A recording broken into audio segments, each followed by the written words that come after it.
Lower your sword, traveler. Set your pack down. The fire is burning, and there is nowhere you need to be tonight. Outside, the wind is moving through the pines, carrying with it the faint smell of snow, and somewhere far above, the aurora is threading pale green light across the sky. But in here, it is warm and still, and the only thing that matters is the sound of this voice, and the stories it carries. Skyrim is a place that rewards stillness. The obvious paths are loud and dramatic, dragons crashing from the sky, shouts that shake the mountain, the clash of iron on iron in ancient tombs. But just beneath all of that noise, running like underground rivers, are the quieter stories, the ones that don't announce themselves. The questlines tucked behind a closed door in a city you may have passed through 100 times. The whisper of something strange in a ruin you almost walked past. The old man on a hillside who asks you to do something so small and unusual that you almost say no. Those are the stories we are going to tell tonight. Every questline in this collection is one that a large number of players never found. Not because they are hidden behind skill walls or obscure conditions, but because Skyrim rewards curiosity, and most of us move too quickly to notice the small threads dangling at the edges of the world. Tonight, we pull those threads. We follow them all the way down into the darkness, through corridors that smell of ancient stone and cold ash, past things that have been waiting in the dark for a very long time. These are stories about grief and greed and old promises, about a murderer hiding behind the face of a friend, about a god who wanted nothing more than a good drinking companion, about a warrior who waited centuries for someone to fulfill a promise made before the walls of a ruined keep, about spirits sealed beneath the earth, and the terrible things that happen when someone breaks the seal. Find yourself somewhere comfortable. Let the weight of the day settle out of your shoulders. The fire crackles softly. The snow outside does whatever snow does in Skyrim, which is fall endlessly, beautifully, covering everything in white silence. Let's begin. Part 1. The Forbidden Legend. The Sins of the Galder Brothers. There is a book in Skyrim that most players find by accident. It sits on a shelf in the College of Winterhold's great library, the Arcanaeum, its title plain and unassuming on the spine, Lost Legends. Most players pick it up the way you might pick up any book in a room full of books, idly, just to see what it says. And then they read the first few lines, and something changes. The world gets a little quieter. The story pulls them in. The book tells of an archmage, a man of immense magical ability who served in the courts of High King Harold during the very first era of Skyrim's history. A time so distant from the events of the main game that the world itself barely resembles what we know. In those days, the Nordic people were still carving out their place in Tamriel, their cities fresh and their history still being written. And in those early days of that young kingdom, there was a man named Galdur. He was the most powerful mage in all of Skyrim, not just competent or well-studied, but genuinely formidable in a way that commanded respect from every quarter. Kings sought his counsel. Other mages looked to him as the standard against which they measured themselves. His 3 sons, named Jirik, Micrul, and Sigdis, grew up in the long shadow of that greatness, surrounded by wealth and prestige and power, and they watched their father be revered by everyone around them. The book is careful in the way it tells what happened next. It hedges. It says that the records are incomplete, that the full truth has been deliberately obscured, that only fragments remain. This is, as it turns out, not just narrative style. It is literal fact within the world of the game.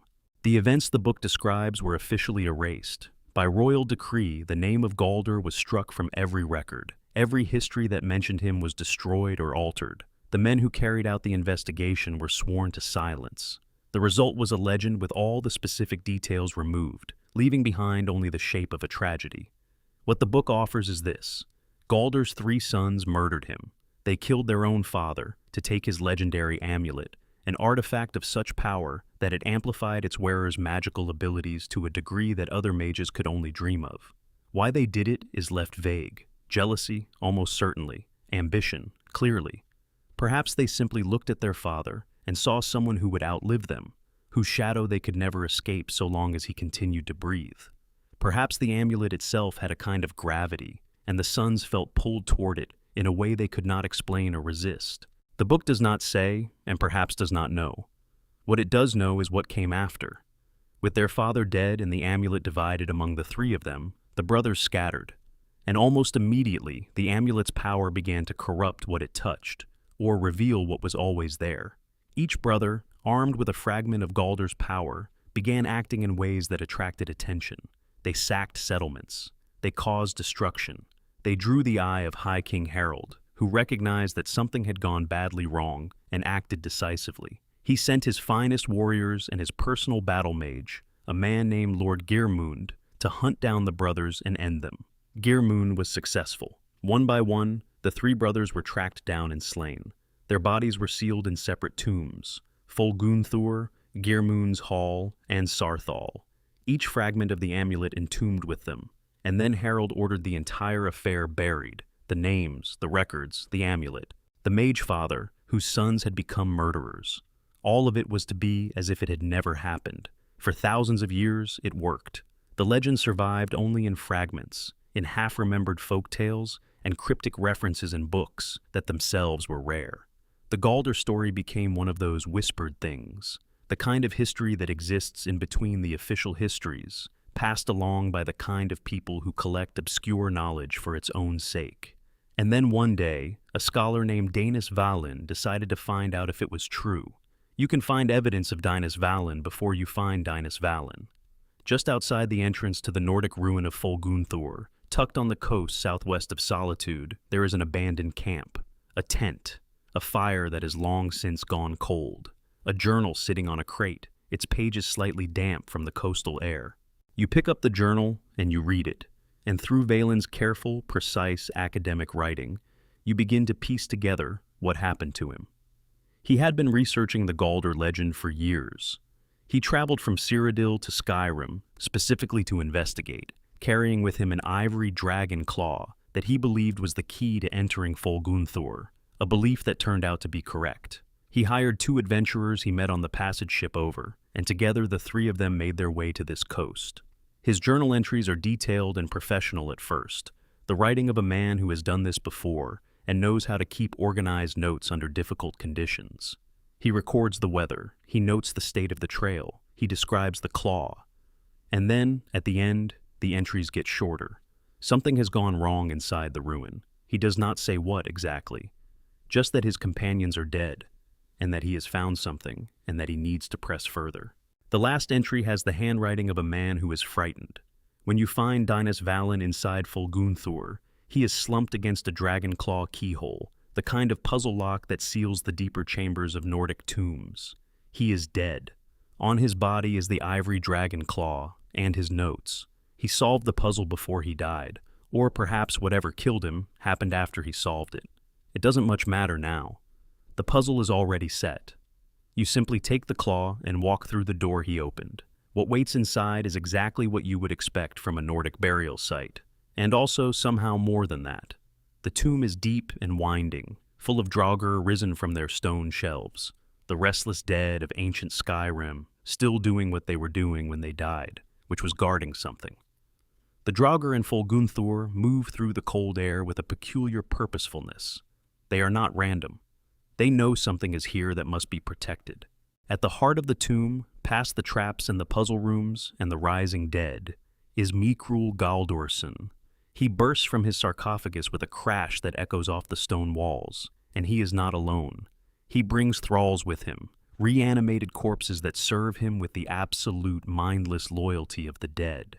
Mikrul himself is a formidable Draugr, his 1,000-year body still carrying the remnant of his stolen power. He fights with the Galdur Black Blade, a sword that drinks health from the living with every blow, an enchantment that presumably came from his portion of the amulet. There is something deeply unpleasant about fighting a man who has been dead for millennia, who should by rights be dust and nothing, and finding that he is still dangerous, still defending a throne he never had a right to. When he falls, you take the first fragment of the Galdur amulet. It is warm in your hand. It has clearly been active all this time, feeding something even in the dark of the tomb. The fragment by itself grants 30 points of health, proof that even broken and divided, Galdur's creation is exceptional. You will need 2 more. The second brother, Jirik Galderson, presents a different kind of challenge, because reaching him requires a different kind of effort. His tomb is Sarthal, one of the oldest human settlements in Skyrim, a site of tremendous historical significance. And also, as it happens, an active archaeological dig run by the College of Winterhold. You cannot simply walk in off the road. You need to be part of the college, part of its student body, following along on an excavation that the college's students and the mage Tolfdir believe is primarily about historical research. Sarthal is one of those places in Skyrim that carries history in its very walls.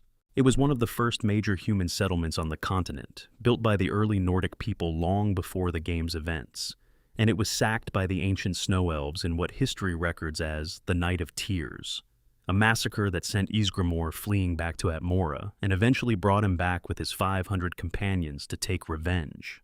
The ruins of Sarthal thus represent something both ancient and violent, a place where the defining wound of Nordic history was first inflicted. When you descend into Sarthal with Tolfdir and the other students, the atmosphere shifts almost immediately. The place is old in a way that goes beyond age. There are puzzle walls that predate anything you understand. There are magical artifacts embedded in the very architecture of the place. And when you reach for one, an amulet set into a stone wall, removing it triggers something that traps you behind a magical barrier, separated from your companions. You are alone in the dark, with the sound of the ruins shifting around you. Following the thread of the Forbidden Legend quest through Sarthal means navigating all of this, working through the college quest called Under Sarthal, while keeping an eye out for the amulet fragment buried deeper within. Eventually, you descend to a chamber that houses something that should not exist in an ancient Nord burial site. A massive rotating orb of pale magical energy, the Eye of Magnus, which becomes important later in the college quest line, but matters here because it is also where Jirik Galdorson has been waiting. Jirik rises from his burial throne the moment you approach, and unlike Mikrul, who simply fought with brute force and thralls, Jirik is a mage. Jinjim Tishol. He is powered by the Eye of Magnus, which makes him nearly impervious. The magical energy of that ancient artifact flows through him, making conventional attacks useless. You need Tolfdir to help, the old mage using his considerable skill to drain the Eye's power and strip Jirik of his invulnerability, while you keep the ancient spirit occupied. It is one of those fight mechanics that feels genuinely earned because of its context. You are not just fighting a monster in a room. You are fighting someone who has been charged with magic for 1,000 years, who has been feeding off one of the most powerful artifacts in Tamriel, and who does not intend to lose. When Jirik falls, you take the second fragment, 30 points of magicka. The third brother, Sigdis Galderson, is in Geirmund's Hall, and appropriately, his tomb is named for the battle mage who hunted him down and killed him. There is something poetic about that, in the quiet way that Skyrim's world is full of poetry that most people never notice. The man who ended Sigdis in battle was entombed in the same hall where Sigdis himself was interred, as if to keep watch forever. Lord Geirmund and Sigdis Galdorson, enemies sharing a resting place, both held there by duty and by death. Geirmund's hall sits on a small island in the middle of Lake Geir, northeast of Ivarstead. The approach to it involves wading through cold, shallow water, and the feel of the place is isolated in a way that the other tombs are not. Folgunthur is on a coastline with the sound of the sea. Sarthal is beneath an active dig site, with people moving overhead. But Geirmund's Hall is alone on its little island, the water dark around it, the sky cold and gray. Whatever it contains has been left very much to itself. Inside, Sigdis Galdorson presents a different challenge still. He is a trickster, even in undeath. When the battle begins, he splits. 3 versions of him appear, all bearing his bow, all attacking simultaneously. Only one is real, and the others are decoys designed to waste your arrows and spells and force you to commit to a target. The real Sigdis glows slightly more brightly than his shades, a detail so subtle that in the chaos of combat, with arrows coming from 3 directions, it is very easy to miss. He wields the Galder Blackbow, which drains magicka on each hit, making it difficult to use magic against him. He is, in short, the most challenging of the 3 brothers, and the fact that he is last is probably intentional. When Sigdis falls, the 3rd fragment is yours. 30 points of stamina. Now, all 3 fragments sit in your inventory, and the quest points you toward a place called Reachwater Rock, a waterfall cave in the Reach, east of Markarth.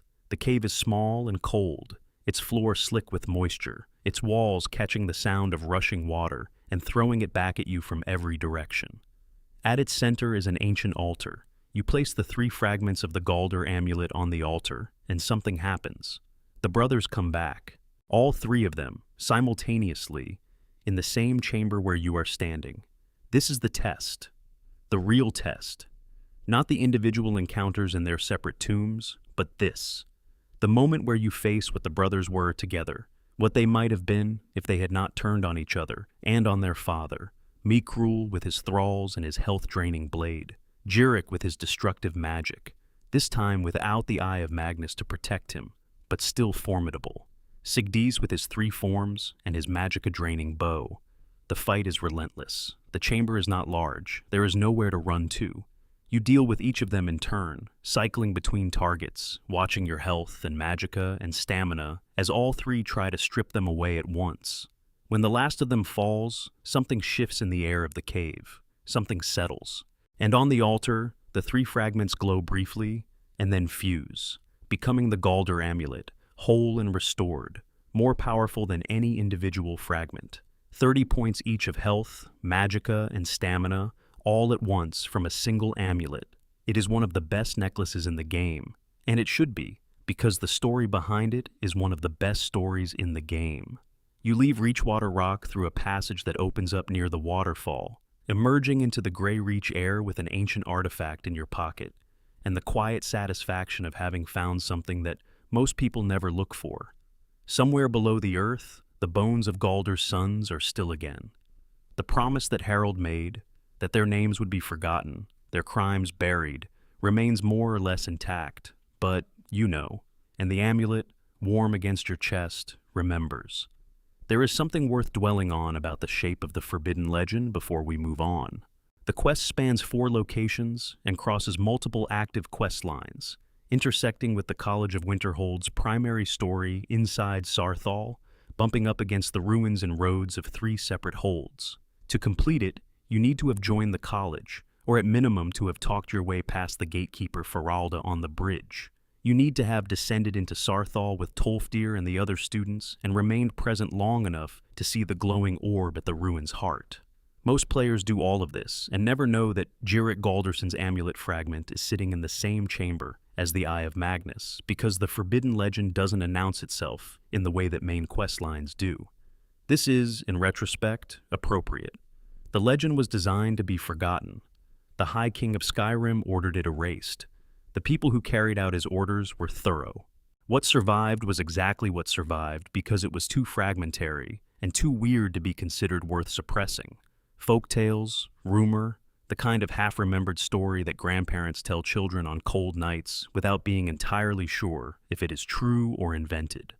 The book Lost Legends presents itself as academic speculation, hedges all of its claims, and still manages to lead a careful reader directly to Folgunthor if they are paying enough attention.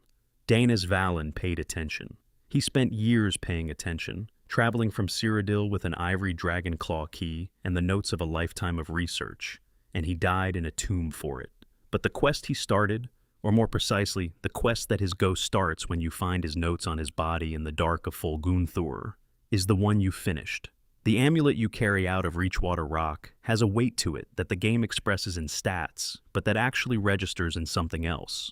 It is the weight of 3,000 years of careful burial, of a king's decree that something shameful should stay beneath the ground. It is the weight of Galder himself, the most powerful mage of his era, murdered by the sons he raised and loved, whose names were then struck from every record so thoroughly that his own memory was all but erased along with theirs. He is the real casualty of the Forbidden Legend, not the brothers. The sons chose their path. Galdor had his chosen for him. Wherever mages go when they die in the world of Skyrim, Galdor went there long ago, but the amulet is still here, and now you carry it, and somewhere in the resonance of the ancient magic that made it, his craft persists. That is as close to immortality as most people get. Not the name in the history books, which Harold had erased, not the monuments and the official honors, which never existed. Just the thing you made with your hands and your mind, out there in the world, still working, passed on to someone who found it by following a thread that was almost too thin to follow. A legend that survived because it refused to die completely, no matter how thoroughly it was buried. That is the forbidden legend. Hey, if you're enjoying this, drop a comment with where you're watching from tonight. Your city, your country, wherever you've settled in. And if this kind of content is what you're after, a subscribe goes a long way. Now, back to Skyrim. Part 2. Blood on the Ice. The Butcher of Windhelm. Windhelm is the oldest city in Skyrim. That age sits on it heavily, visibly, in a way that most of the other cities in the province don't quite manage. Whiterun is ancient too, but it has a kind of pastoral warmth that softens its history. Solitude is perched at the top of its great arch, elevated and grand, looking outward over the sea. Windhelm looks inward. Its walls are massive and dark, built from a stone that seems to absorb what little light the overcast northern sky provides. The city inside those walls is a labyrinth of narrow streets and old buildings, its architecture unchanged for centuries, its inequalities baked into its physical structure. The Grey Quarter is in the eastern part of the city, a cramped, underlit neighborhood where the dark elves of Windhelm have been living since they were displaced from Morrowind by the eruption of Red Mountain 200 years before the game's events. They are not allowed in the nicer parts of the city. They are not exactly welcome anywhere in the city, but at least in the Grey Quarter, they are left alone. The Argonians of Windhelm have it worse. They are not permitted inside the city walls at all, and are forced to live in the dockworkers' quarters outside the gates. Walking through Windhelm at night, once you have been there enough times for the city to feel familiar, has a particular quality. The torches in their brackets cast orange light on stone walls slick with frost. The streets are mostly empty after dark. The sound of the wind comes down from the mountains and through the narrow passages between buildings, and it carries a cold that goes past the physical. There is something about Windhelm at night that makes you feel watched. The Blood on the Ice quest begins in the graveyard. You have to visit Windhelm 4 times for the quest to trigger. 4 separate visits, not necessarily in quick succession. The game tracks your arrivals, and once the counter reaches 4, the scene is ready. When you walk through the graveyard after dark, you find a body. A young woman, Susanna the Wicked, who worked at Candlehearth Hall. She is lying in the snow between the headstones, and 3 witnesses are standing around her in that helpless, shocked way that bystanders have when something terrible has just happened in a city where terrible things are supposed to be contained. A guard explains the situation with a sort of exhausted pragmatism. She is the third woman murdered in this way, mutilated, left somewhere visible, the killer vanishing back into the city's dark streets as if the walls themselves had swallowed him. The guard is stretched thin. The civil war is consuming resources. The investigation has stalled. Would you, an outsider, a capable-looking traveler, be willing to help? This is where Blood on the Ice does something unusual for Skyrim. It gives you a murder mystery. A real one, with evidence and witnesses, and a false lead that feels entirely convincing because the person who plants it is so charming and so helpful and so completely above suspicion. The 3 witnesses around Susanna's body are a woman named Silda the Unseen, who arrived too late to see anything useful, the priestess Helgerd from the Hall of the Dead, who notes clinically that the coin purse was not taken, this is not a robbery, and a man named Calixtos Corium, who runs the House of Curiosities in the southern part of the city. He is helpful and thoughtful in the way of someone who has spent time with books and rare objects, who approaches even a dead body in a graveyard with a certain composed scholarly interest. He says he may have seen someone running from the scene, but couldn't make out who it was. He is sorry he can't be more helpful. You file that away and continue the investigation. The next stage takes you into a house called Yerim. It is the largest private residence in Windhelm, a beautiful building, or it would be if it had not become something else. Getting inside requires either picking the lock or obtaining the key from the city's steward, Yorleaf. Once you are inside, the state of the place tells a story. The house looks as though it was once well appointed, then abandoned, then occupied by someone with very specific needs. There are pamphlets scattered around, crudely printed things with a rough illustration of a hooded figure and the words, "Beware the butcher," across the top. Someone named Viola has been distributing these around the city, trying to warn people. You look at the wardrobe near the back wall, and it is wrong. The panel doesn't sit flush. Behind it is a hidden room, And in the hidden room is the thing that confirms everything you suspected and also raises more questions than it answers.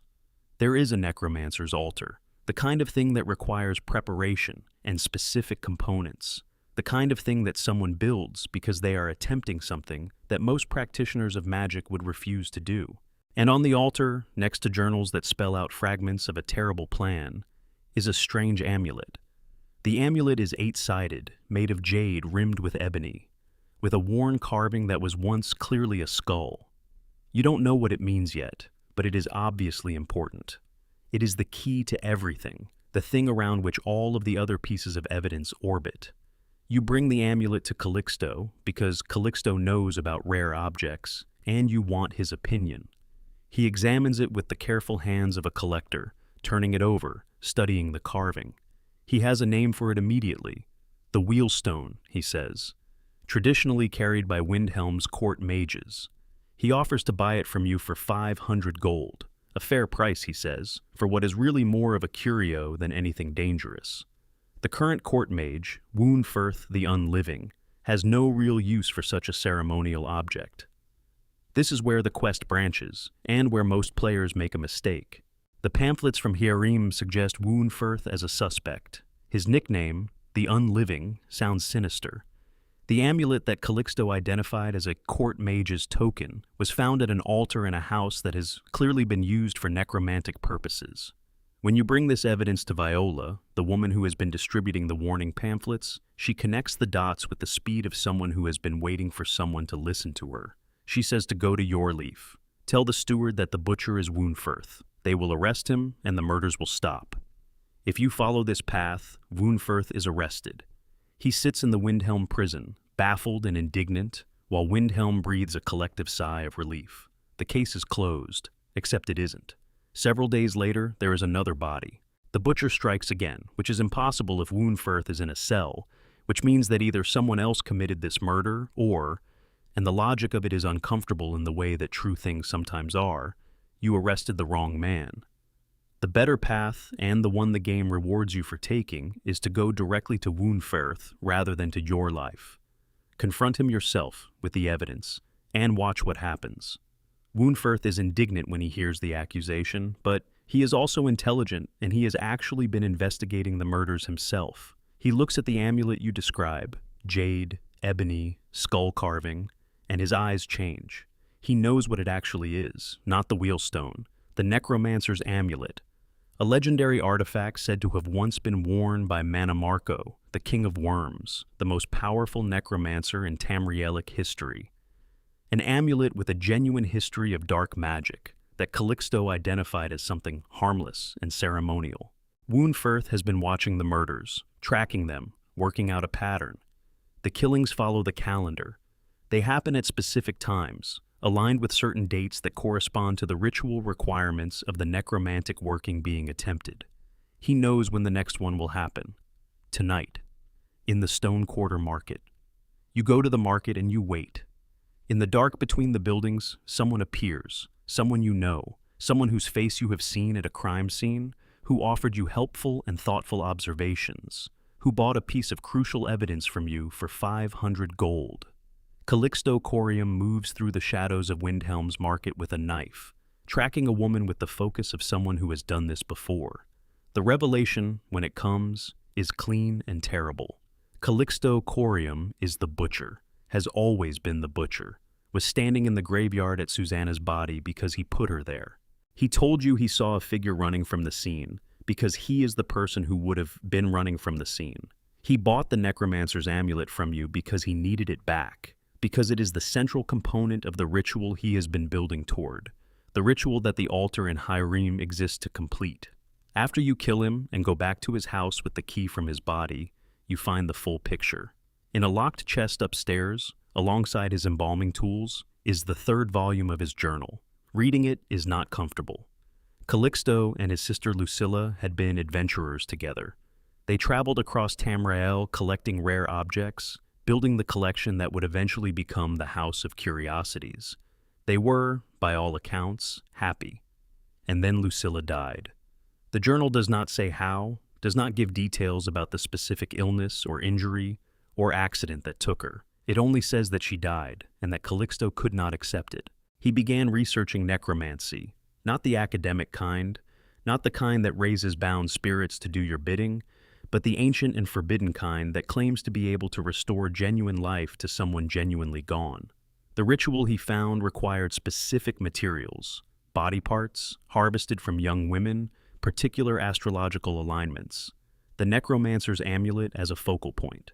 He had been working toward it for years, living quietly in Windhelm, running his museum, being a helpful and curious and likable presence in the city, while underneath it all, he was building towards something monstrous. 3 women dead, a 4th attempted, all of it in service of a ritual that probably would not have worked, performed by a man so consumed by grief that he had ceased to be the person his sister would have recognized. The quest ends when you bring the news to your life. The butcher is dead. Windhelm is safe. There is a certain emptiness in the resolution that the game doesn't try to cover up. The women are still dead. Woonfirth, if you arrested him, has been sitting in a cell. Calixto's sister remains whatever she was. Dead, probably, and certainly not brought back by any of this. The House of Curiosities is dark and empty. In the snow of the graveyard, there are 3 stones marking 3 young women who came to Windhelm to work and instead became components in a dead man's grief. The investigation, from the outside, looks like a success. You found the killer, you stopped him. But sitting with it afterward, in the way that Skyrim's better quests reward sitting with them, it feels more like a tragedy that you arrived at the end of rather than prevented. Windhelm's streets are no safer, not really. The Grey Quarter still crouches in its corner. The Argonians are still outside the walls. The cold still comes down from the north and moves through the narrow passages between old buildings, carrying whatever the old stone has to say. One final thing about Calixto that the quest gives you only if you are thorough: the tour. If you accept his offer when you first meet him, before you know what he is, he will walk you through the House of Curiosities with the practiced patter of a showman who genuinely loves his collection. He has a piece of armor he calls the whalebone armor of the Ice Tribe, which he says was recovered from the ruins of a sunken city in the Sea of Ghosts. He has a skull he identifies as belonging to a famous bandit king. He has the Oculus, a device he believes was used by the ancient snow elves for astronomical observation. He is generous with his knowledge, warm in his delivery, specific in his enthusiasm. He is, in the presentation of himself, exactly the kind of eccentric collector that you meet in every city in Skyrim and remember fondly, the slightly strange man with too many shelves and too many stories who invites you to stay a while and look around. That is the most unsettling thing about him, not what he did, not the ritual in Skyrim or the bodies in the graveyard. Those are monstrous, and being monstrous, they are comprehensible as a category of thing. What is truly unsettling is how ordinary he was, how easy it was to be in his presence and see a harmless, scholarly, slightly lonely man who just wanted someone to appreciate his collection. The tour is perfectly designed to make you complicit, in the small way that the Blood on the Ice quest makes you complicit in multiple ways if you make the less careful choices. If you sell him the amulet, if you accuse Woonfirth, if you close the case too quickly. The quest is not trying to make you feel bad about yourself. It is trying to demonstrate something about how good people get fooled and why trust is a vulnerability as well as a necessity. Calixto Corium was not a monster who hid among normal people. He was a normal person who became something monstrous, in the slow way that grief can sometimes become a thing that eats the person it started in and leaves something else wearing their face. His sister died. He could not accept it. He found a ritual that promised to reverse it, and the ritual required things that a person who was still fully himself would never have done. But he was no longer fully himself, had not been since the death, and the ritual had a logic to it that the version of him that existed afterward found irresistible. In the House of Curiosities, the collection sits on its shelves in the dark. No one comes to take the tour anymore.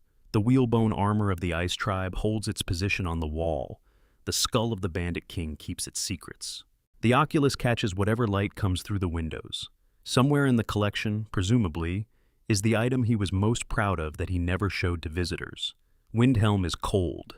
It has always been cold. The walls hold in a particular variety of frost that you cannot fully account for with temperature alone. The city is old and it is grieving something it cannot name, and the butcher is gone, but the grief is not. The gray quarter crouches in its shadows. The Argonians are at the docks. The cold comes down from the mountains like a verdict. The fire at Candlehearth Hall burns all night. Somewhere nearby, in the snow of the graveyard, 3 women who came to Windhelm to work are at rest.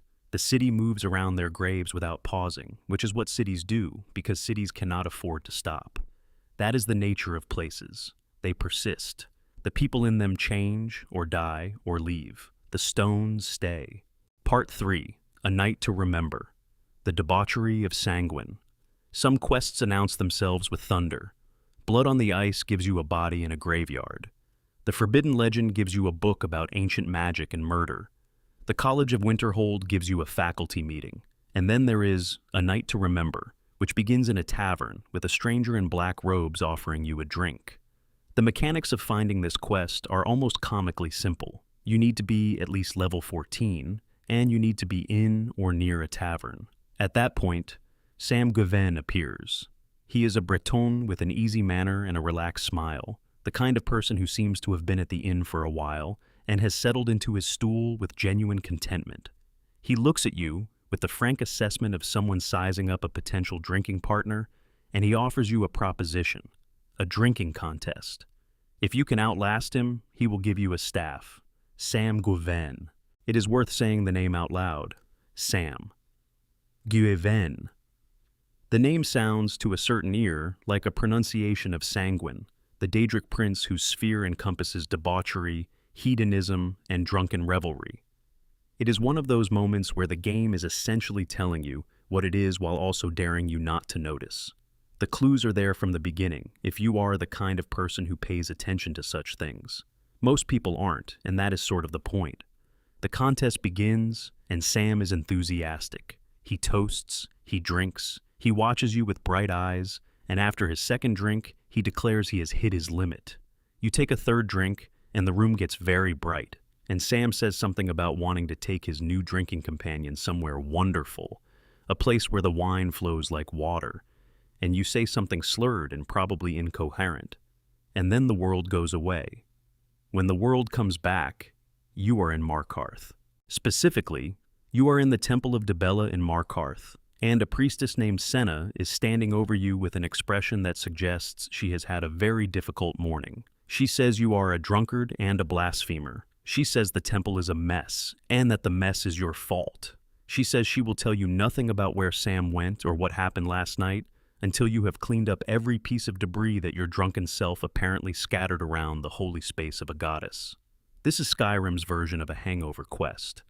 The notes you find in the temple, including one with Sam's handwriting that you apparently had in your pocket, begin to sketch the previous night's activities in the chaotic, fragmentary way that reconstructed memories always go. Rorikstead comes up. Whiterun comes up. Something about a wedding. Something about a giant. You start in Rorikstead, which is a small farming village far to the west, and the first thing that happens is a Redguard named Ennis comes storming up and demands to know what you did with his goat. Her name is Gleda, apparently. You apparently sold her to a giant named Grok. You apparently did this during the course of the evening. Whether you think this is funny probably says something about you. The giant named Grok is genuinely present in the area, with Gleda grazing somewhere nearby. Depending on your speech skill and your willingness to part with gold, you can either retrieve the goat through negotiation or simply pay Ennis for her. Either way, Ennis tells you, with the exasperated patience of someone who has decided to be helpful despite his better judgment, that you were blathering about Whiterun. In Whiterun, a woman named Isolde is the next stop, and Isolde is not happy. It emerges that at some point during the previous evening, you borrowed a substantial amount of gold from her, 2,000 septims, to purchase a wedding ring for your intended. She would like to know what happened to the ring. She would also like to know why you are apparently not getting married. Your intended, she says, is in Witchmist Grove, a woman named Moira. She hopes you will work it out. Moira is in Witchmist Grove. Moira is a hagraven. This is a thing you find out when you arrive, because hagravens are impossible to mistake for anything other than what they are, which is something between a very large crow and a very unsettling woman. crouched at the center of a grove that smells of lightning and old magic. She calls you darling. She seems genuinely pleased to see you. She asks if you have come to take her to the wedding. When you ask about the ring, she assumes you are favoring someone else, a woman named Esmeralda who apparently does not exist, and attacks with the fury of a betrayed hag raven, which is considerable. You kill her, take the ring, return to Isolde, return the ring, and follow the thread to Morvunskar. Morvunskar is a ruined fort occupied by hostile mages, and fighting through it is simply a matter of being prepared for a prolonged battle in an enclosed space. There is nothing subtle about the combat here.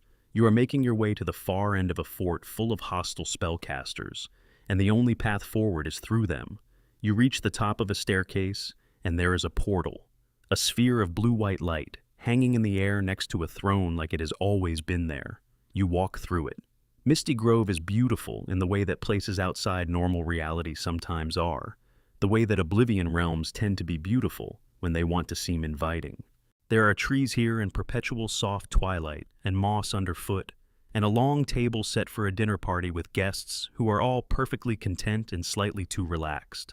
And at the head of the table, nursing a drink with the serene satisfaction of a being who has everything exactly as he likes it, is Sam Guavini. Who is not Sam Guavini? The transformation when it comes is undramatic. There is no explosion, no dramatic revelation music, no moment of horror.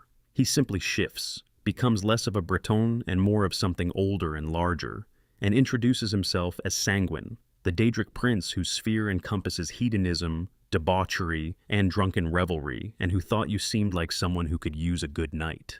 He explains, with the cheerful lack of apology of someone who is genuinely not sorry, that the staff he promised never really existed as a staff that needed repairing. All the components the note mentioned, the giant's toe, the hagraven feather, the holy water, were simply an excuse to send you out into the world after a memorable evening to cause a certain amount of chaos and comedy. The items can go. They were never really the point. The point was the night itself. The point was a Daedric prince of debauchery, deciding that you specifically seemed like someone worth including in a good story. He gives you the Sanguine Rose, a staff that summons a Dremora to fight on your behalf for 60 seconds, and then sends you back to the inn where you started, sitting on a stool with a drink in front of you, as if none of it happened. The Sanguine Rose is practically useful, but the quest it comes from is something more than the sum of its stages. It is Skyrim at its most playful, a game that is usually so earnest in its approach to weight and consequence, taking a breath and saying, sometimes things are ridiculous. Sometimes a god of chaos dressed as a Breton just wants to see what happens if you drink with him.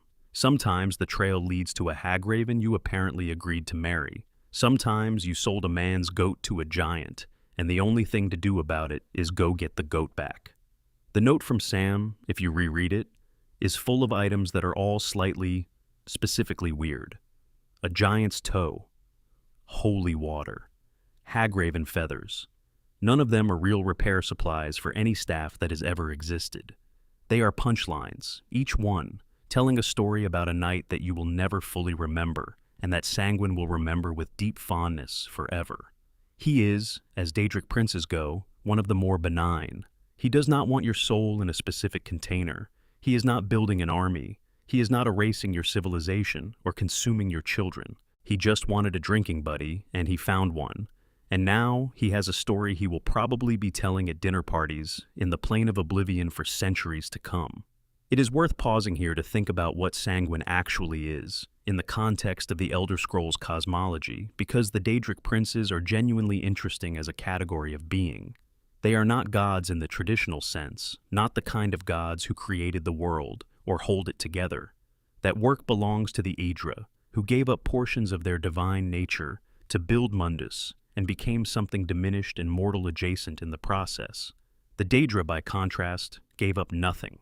They were never willing to commit to creation, never willing to pay the price, and as a result they remain outside the world, unchanged, eternal, each one an absolute expression of their particular nature. Sanguine's sphere is hedonism, debauchery, and drunken revelry. This is not a moral category, not a judgment on those things. It is simply what he is, As completely as Mehrunes Dagon is destruction and change, as completely as Hermaeus Mora is knowledge and fate.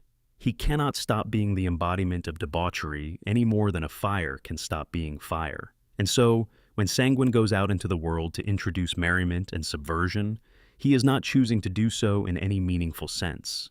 He is simply being himself, which for an eternal being without a body means occasionally taking the form of a Breton in black robes and challenging travelers to drinking contests. This is also why the quest is funny rather than threatening. The Daedric prince who runs the quest line is the one who, of all of them, is most aligned with things people actually enjoy. Parties are his domain, good drinks are his domain. The chaos of a night you half remember and will be piecing together for days afterward is exactly his domain. Even the moment where you wake up in the wrong city having apparently agreed to marry a hagraven and sold a man's goat to a giant, that is not a punishment. That is Sanguine being delighted. That is the morning after a night that was, by the standards of a being who has been around since before linear time, absolutely perfect. The Sanguine Rose, the staff he gives you, summons a Dremora Lord for 60 seconds. Dremora Lords are among the more dangerous summons available in the game, powerful combatants who fight with ferocity and go back to wherever Dremora go when their time is up.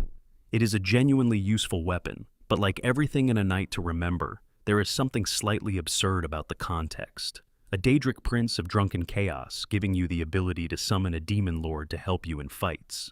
It is not thematically inconsistent exactly, chaos is chaos, but it has a certain off-kilter quality, like receiving a formal gift from someone you only know from a party. The note on Sam's table in Misty Grove, if you read it carefully enough before the quest ends and the items become non-quest items, contains a line that is easy to miss. Something about the particular experiment being one that was introduced more than 100 years ago. Sanguine, the lore of previous Elder Scrolls games suggests, has been doing versions of this since at least the time of the Oblivion Crisis, turning up in taverns in mortal form, challenging promising-looking travelers to impossible drinking contests, sending them off to make chaos and comedy, and then rewarding them for following through. The hero of Kvatch dealt with him too, in a different context. He has been running this particular game for a very long time, and he presumably enjoys it every time it works. What does he get from it? That is the question that the quest doesn't need to answer, but gestures at anyway. A Daedric prince of eternal revelry who is, by the absolute nature of what he is, incapable of boredom or disappointment. Every person who accepts his contest is a new story. Every morning after is a unique variety of chaos. The world of mortals, seen from his perspective, is inexhaustible. Billions of people making billions of choices, each one capable of producing something he hasn't seen before, if the right conditions are arranged. You provided those conditions. For one evening that you cannot fully remember, you were Sanguine's guest in whatever adventure a Daedric prince of debauchery considers a good time. You helped sell a goat to a giant and agreed to marry a hagraven and woke up in a temple with an angry priestess standing over you, and the god of good times gave you a staff and sent you home with a story you will probably be telling for the rest of your life. The goat, presumably, is fine. The hagraven was not fine, but she was a hagraven and she attacked first, so that is probably acceptable. The Temple of Dibella in Markarth is slightly tidier now than when you left it. Part 4. The Pale Lady. What sleeps in Frostmere? There is a place in the cold tundra south of Dawnstar called Frostmere Crypt. Most players, encountering it on the road, file it alongside all the other Nordic tombs that dot Skyrim's landscape. The ones that follow a general template of entrance hall, trapped corridors, puzzle room, boss chamber, and approach it with the practiced efficiency of someone who has cleared enough of these places to know the patterns by heart. And then they descend into the depths of the crypt, past the bandits who have been making the ruins their home, and they open a door that should, by the logic of everything they know about Nordic burial sites, lead to another corridor of stone and cold air and ancient dead. Instead, it opens onto a forest. The first time you see the underground forest in Frostmere Crypt, it stops you. It has that quality that truly surprising things in games have. The quality of wrongness that is immediately recognizable even before you fully process what you are looking at. Forests should not be underground. Specifically, forests that are clearly ancient and natural, mossy stone, actual trees with actual canopy, faint bioluminescent light filtering through the leaves, should not be inside a Nordic burial mound that, from the outside, sits inside a mountain. The space that this forest occupies does not correspond to any space that the exterior of the ruin suggests exists. It is one of those moments where Skyrim's world stops being a game for a second and becomes something stranger, where the familiar becomes uncanny. The story of how the forest came to be here and what it contains is told through journals found on the bodies of the bandits who made Frostmere their home. There is the log of Kier, the leader of the group, a practical, unsentimental man who writes about his workers with the detached professionalism of someone running a mining operation, which is, in fact, what he was doing. The bandits had discovered the crypt and decided to excavate it, looking for buried treasure in the older parts of the ruin. The work was going well. Then they broke through into something they weren't expecting. Kier's log records the discovery of the forest with a careful lack of elaboration that reads more eloquently than any description could. They found a chamber, he writes. An ancient monument stood in the center. On the monument was a sword. He assigned workers to continue the excavation, and the people who worked down near the forest began to change. The second journal belongs to a woman named Isa Blackthorn. She is the person you find fighting other members of her own gang outside the crypt's entrance, or her body, if she doesn't survive the fight. Her writing has a different quality than Kier's, more personal, more frightened. She writes about Roger, her friend, a Khajiit who had been working the excavation, and who started coming back from the lower levels with a certain look in his eyes. He would wake up at night already standing, she writes, and sometimes he would be talking to himself in a language she didn't recognize. The dream started. He talked about her. He talked about the pale woman.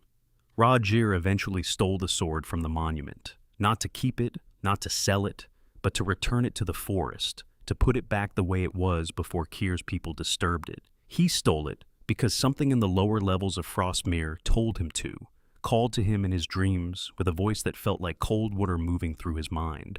And he answered. Kier went after him. You follow. At the heart of the underground forest, you find both of them, and neither of them are alive anymore.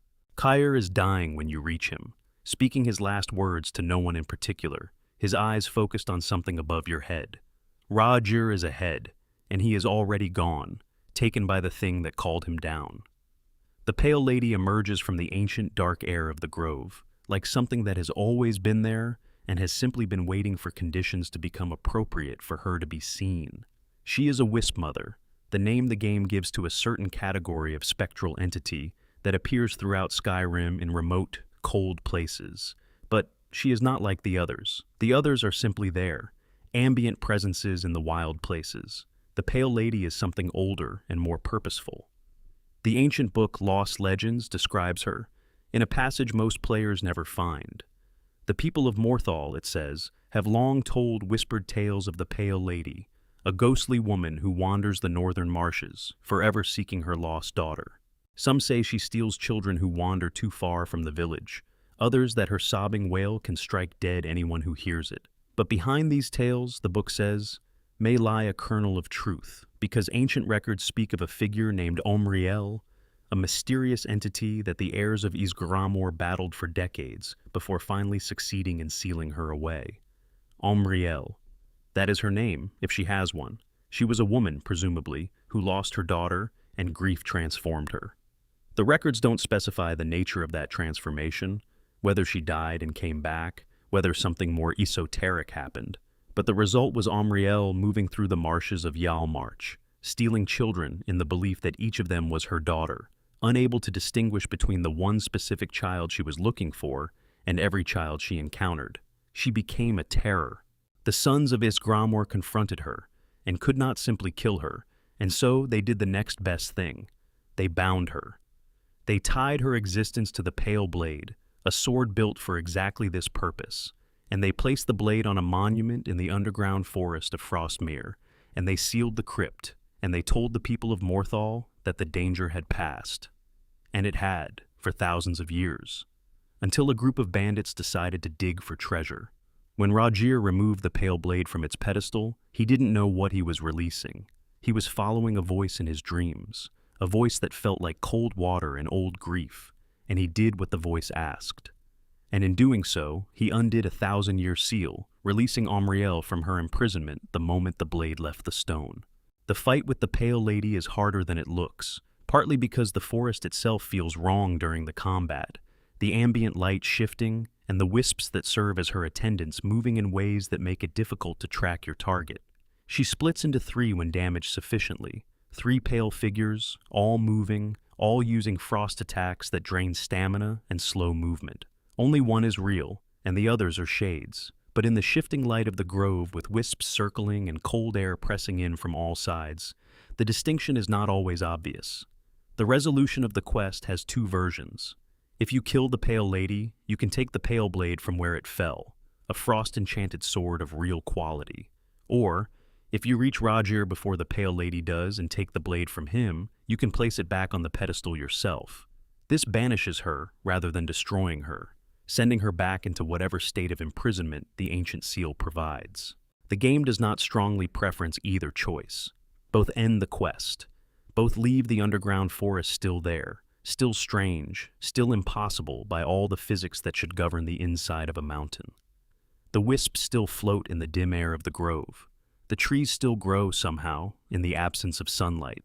There is no tidy lesson in the Pale Lady's story. It is not a story about consequences or justice or redemption. It is simply a story about grief that became something monstrous, bound and sealed for 1,000 years, finally released by accident by people who did not know what they were disturbing. Aumriel, the woman who lost her daughter, is still out there, sealed or dead or something in between, looking always in the darkness of the grove, in the voice that came to Rajir in his dreams. The sword on the pedestal holds the light of the torches in its frost-enchanted blade, and the underground forest breathes its impossible breath, and the trees grow in the dark. The Pale Lady quest is one of the few in Skyrim that rewards reading the in-game books as much as it rewards completing the quest itself. The book Lost Legends, the same one that starts the Forbidden Legend questline, which you may have already found, contains a passage about her that most players skip past on their way to the information about the Galdur brothers. The passage says that the people of Morthal have for generations whispered tales of the Pale Lady, a ghostly woman who wanders the northern marshes seeking her lost daughter. The legends say she steals children who wander too far from the village, that her sobbing wail strikes dead all those who hear it. And then the book says something that stops you, but behind these tales may lie a kernel of truth, for ancient records speak of Omriel, a mysterious figure the heirs of Ysgramor battled for decades, and finally sealed away. Ysgramor's heirs. Not Ysgramor himself, not the ancient companions who came to Tamriel with the 500 to avenge the Night of Tears. His heirs. The people who came after, who inherited a fragile new civilization and the enemies that civilization had made. They fought Omriel for decades. Not a single battle, not one decisive engagement, but years of conflict, generation overlapping generation, the thing in the marshes that could not simply be killed, continuing to operate while human settlements tried to grow around it. What does it mean that she could not be killed? The Lost Legends reference and the quest itself don't explain the mechanism, but the answer seems to be bound up in the nature of the grief she embodies. Omriel was, at some point, simply a woman who lost her daughter.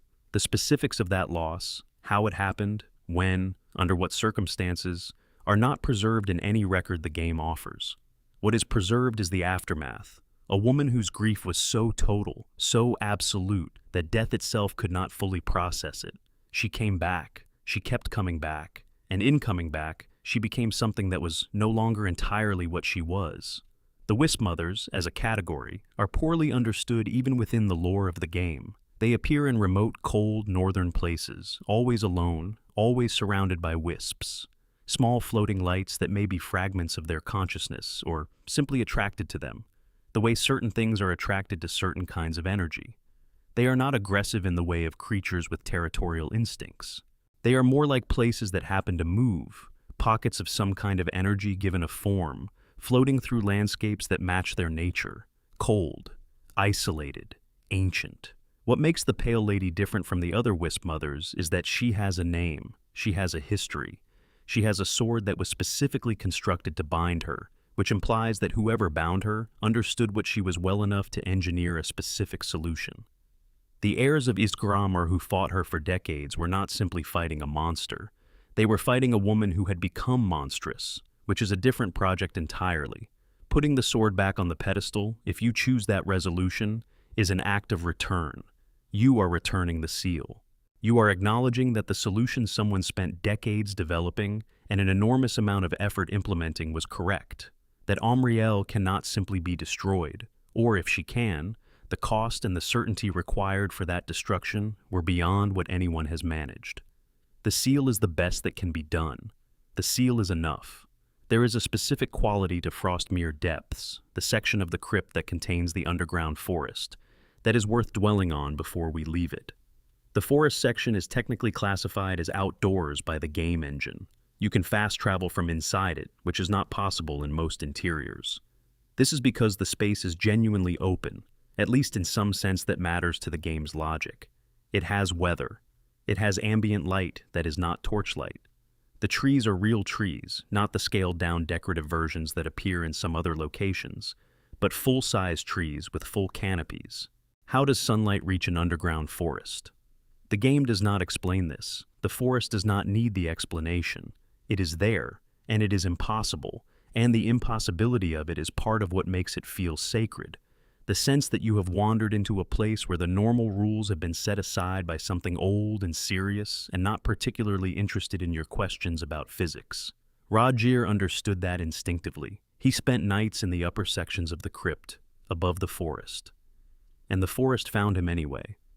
It reached through the stone with whatever it reaches through, and it called him, and he went. He was not crazy exactly. He was responding to something real, something that the other bandits could not perceive, because they were not the right kind of person to perceive it, and the distance between what he was experiencing and what they were experiencing slowly opened into a gap that looked, from the outside, exactly like madness. The forest wanted its sword back. It could not take it, so it found someone who could, and it spoke to him in the only language it has. Outside of Frostmere, the tundra stretches toward Dawnstar to the north. The road is cold and empty in the way that northern roads are cold and empty, and if you look back at the crypt entrance, there is nothing from the outside to suggest what is inside. Just a Nordic tomb in a hillside, like all the other Nordic tombs and all the other hillsides across Skyrim. The mountains keep their secrets.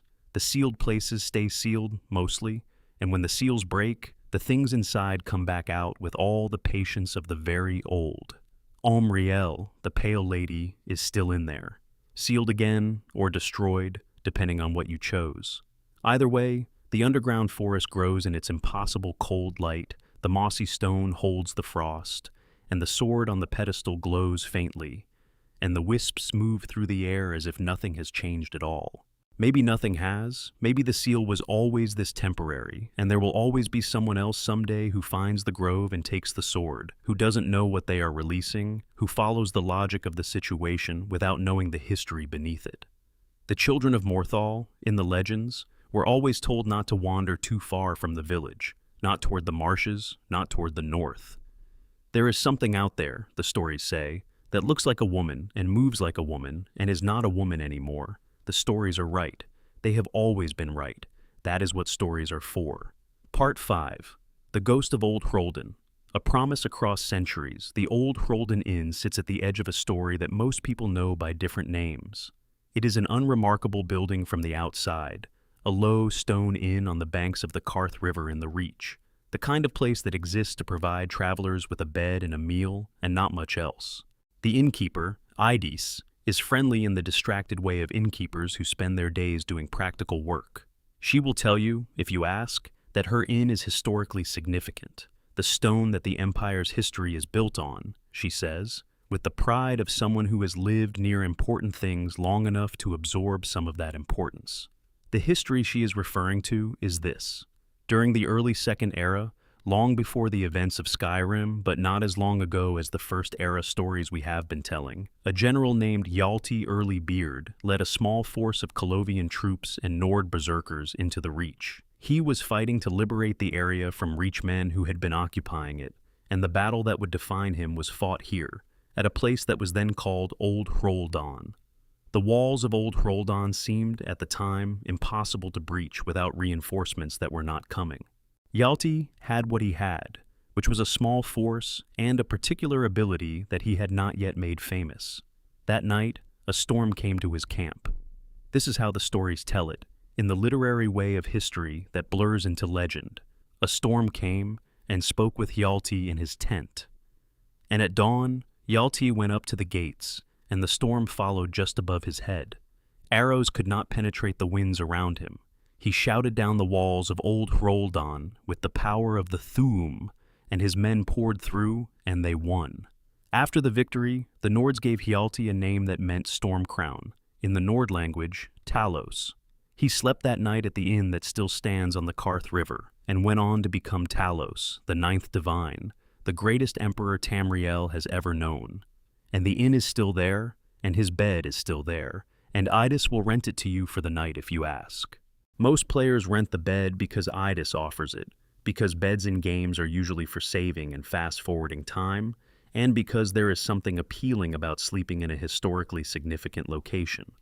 They do not necessarily expect anything to happen, but something happens. You fall asleep, and in the middle of the night, Idis screams. You emerge from the room to find a ghost wandering the common room. He is a Nord warrior, spectral and slightly translucent in the way of things that are no longer quite in the living world, and he is moving through the inn with the casual familiarity of someone who used to spend time here. He is eating at the bar. He is looking at the fire. He is doing the things that men do in inns when they are comfortable in between battles, and the absolute normalcy of it is somehow more unsettling than anything dramatic would be. When you speak to him, he calls you Hjalti. He has been waiting, he says, a very long time. 2 campaigns you served together. Hjalti saved his life more than once. Before the walls of old Hroldan were breached, before the morning where the storm followed above Hjalti's head, Hjalti made him a promise. If they survived, he would make him a sworn brother. They would exchange swords, as the old tradition goes, and he would be bound to Hjalti's company in the way that mattered most to Nord warriors. He died at the walls. The arrows and the hammers found him before Hjalti could fulfill the promise. And he has been here ever since, waiting in the specific patience of the dead, who have nowhere else to be. You, he says, look like Hjalti. He knows time has passed, but you look right. You carry that quality. And he is asking you to find the sword, Hjalti's sword, the one that was to be part of the oath, so that the promise can finally be kept. Idis, when you ask her about it, is not alarmed in the philosophical sense. She has clearly been living with stories of the haunted room for a long time, and she receives the confirmation that the ghost is real with practical acceptance. She knows the story of the Battle of Old Hroldan. She thinks the sword might be somewhere in the area. She gives you a location on your map, one of several possible sites, a fort or a redoubt in the mountains, somewhere that the historical records suggest Hjalti's forces moved through in the days before the attack. Finding the sword is a matter of going to the location and digging through what is usually a moderately hostile place, a fort occupied by bandits or other enemies, to find a boss chest at the end of it. The sword is there, old and plain, and nothing special as a weapon, but carrying a weight that has nothing to do with its enchantment. You bring it back to the ghost at Old Hroldan Inn.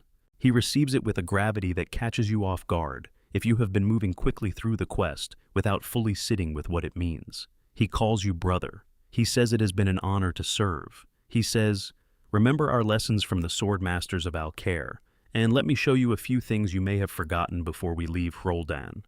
He teaches you something, a point each in one-handed combat and the block skill, as if it were natural, as if you are resuming a sparring session that was interrupted by several hundred years of death. And then he is gone. He simply is no longer there. The room is the same, the fire is the same, the sound of the Karth River moving outside is the same, but the ghost of Old Hroldan has gone wherever it is that ghosts go when they have finally finished what they were doing. What has actually happened here, from a lore perspective, is something the game gestures at without fully committing to, and the gesture is the better choice. The ghost was confused about time and identity. He saw in you, the Dragonborn, someone who carried the same quality as Hjalti Early Beard, the Dragonborn quality, the dragon-blooded nature, the Thuum, because Hjalti was also Dragonborn. The last person to carry that particular quality, as far as the dead soldier knows, was his old friend and commander, And so he mistook you for Hjalti, not through simple confusion, but through a kind of spiritual recognition that transcends the boundaries of individual identity. Hjalti became Talos. Talos became a divine, worshipped by the people whose language he borrowed his most important name from, whose blood gave him the power of the Thu'um. And in the small inn on the Karth River, a dead soldier has been waiting for his friend to come back and fulfill a promise that mattered, in the old way, the way of sworn brotherhood and exchanged swords, and the kind of loyalty that should, by all reasonable accounting, outlast death. You fulfilled it for him, and he went to wherever it is that the sworn brothers of Talos go, which is presumably somewhere better than a tavern common room, however historically significant. The innkeeper, when you come down in the morning, says she thinks the ghost is gone. She seems relieved. She seems, in a small way, sad. He was part of the history of the place, and history is what she has. But the bed is still there, and if you sleep in it again, the room is quiet. The Ghost of Old Hroldan is a quest that requires sitting with it a while after completion, before its full weight arrives. In the immediate experience of playing it, it can seem slight. You sleep in a bed, a ghost appears. You fetch a sword from a dungeon and return it. The ghost teaches you some skills and vanishes. The rewards are minimal by the standards of the game's more generous questlines. Nothing about it shouts for attention. What it is, underneath all of that, is a meditation on time and identity, and what it means to carry something long past the point where anyone would blame you for putting it down. The soldier whose ghost appears in the common room of Old Hroldan Inn died in the breach of a fortress that happened thousands of years before the events of the main game. In Nordic reckoning, thousands of years is not an abstraction. It is the full distance between the founding of civilization and the present day, the span across which all of Skyrim's history is unfolded, wars and dynasties and catastrophes and eras. He has been wading through all of that. The empire rose and fell around him. The dragons came and went. The Oblivion Crisis happened. 200 years passed, and he was still in the common room of a small inn on the Karth River, sitting at the bar, eating food he could not taste, waiting for a friend who was also, in some meaningful sense, a god. The friend he was waiting for became Talos. That is not a metaphor or a legend in the world of Skyrim. It is documented fact. Hjalti Earlybeard led an army, shouted down the walls of Old Hroldan with the Thu'um, and afterward was given the name Talos, which means Storm Crown. He went on to conquer the continent, unify the three peoples of Tamriel into the first real empire, and after his death was venerated as the ninth and final of the divines by the people whose language gave him his greatest name. The man who slept in the bed you rented is worshipped by millions of people in the game's present, and has been for centuries, and has also been banned for political reasons, which is a whole other situation. The ghost who confused you with him is one of his old comrades, a man who fought beside him before any of the greatness happened, when Hjalti was just a Colovian general with a strange power and a habit of being in the right place at the right moment. The ghost doesn't know what became of Hjalti. He only knows that they fought together, and that a promise was made, and that he, the soldier, died at the walls of Old Hroldan before the promise could be kept, and then time simply continued without him. The confusion between you and Hjalti is not arbitrary. The Dragonborn, in the lore of the game, carries the same essential quality that made Hjalti Hjalti: the dragon blood, the Thu'um, the capacity to absorb dragon souls and use the voice. You are, in the most essential sense, the same category of being, not the same person, not the same man, but recognizable to something that can sense the quality that both of you carry, in the way that a soldier might recognize the bearing of a general in someone who has never met that general but carries themselves the same way. What you do when you find the sword and return it is fulfill a promise you never made. That is a strange thing, and the game doesn't over-explain it, and that restraint is correct. You fulfill the promise because the ghost needs it fulfilled, because the weight of an unresolved oath is a kind of existence, and he has been carrying it for a very long time. The specific identity of who fulfills it is less important than the fact of fulfillment itself. Idis, the innkeeper, will occasionally, in the days after the quest is completed, express a certain wistfulness about the ghost's absence. She grew up with the stories about the haunted room. She has been renting Tiber Septim's bed to travelers for years, and the ghost's appearance was always a possibility, and now it is not. The inn is slightly less interesting. It is still historically significant. Talos still slept here, that has not changed. But the living ghost is gone, and the story has a completed quality that it lacked before, and some stories are better unfinished. There is something in that for us, too, as listeners. The stories we have been telling tonight are the kind that feel better when they are a little open at the edges, when the resolution is satisfying, but the questions don't entirely close. The ghost of old Hroldan rested, finally, after thousands of years. That is satisfying, but we don't know where he went. We don't know what awaits the sworn brothers of the man who became a god, in whatever exists beyond the specific circumstances of one haunted common room, in one old inn, on one cold river in the Reach. The Karth River moves on. The mountains to the north are dark in the early morning. The inn is quiet. And somewhere, perhaps, the soldier is walking somewhere he is going rather than somewhere he is waiting, which is about the best thing you can say about anyone. Gyalti's sword is still in the world, wherever you put it after the quest ended. It does not do anything special. It is a sword of modest quality, its enchantment long since faded, its craftsmanship of an era long past, but it has been held by two very different kinds of person who were, in the most important sense, the same kind of person, and it fulfilled a purpose that a dead soldier waited thousands of years for it to fulfill. Objects carry what happens to them. That is one of the things that Skyrim understands deeply, in the quiet way of a game that fills the world with readable books and annotated weapons and chests full of someone else's story.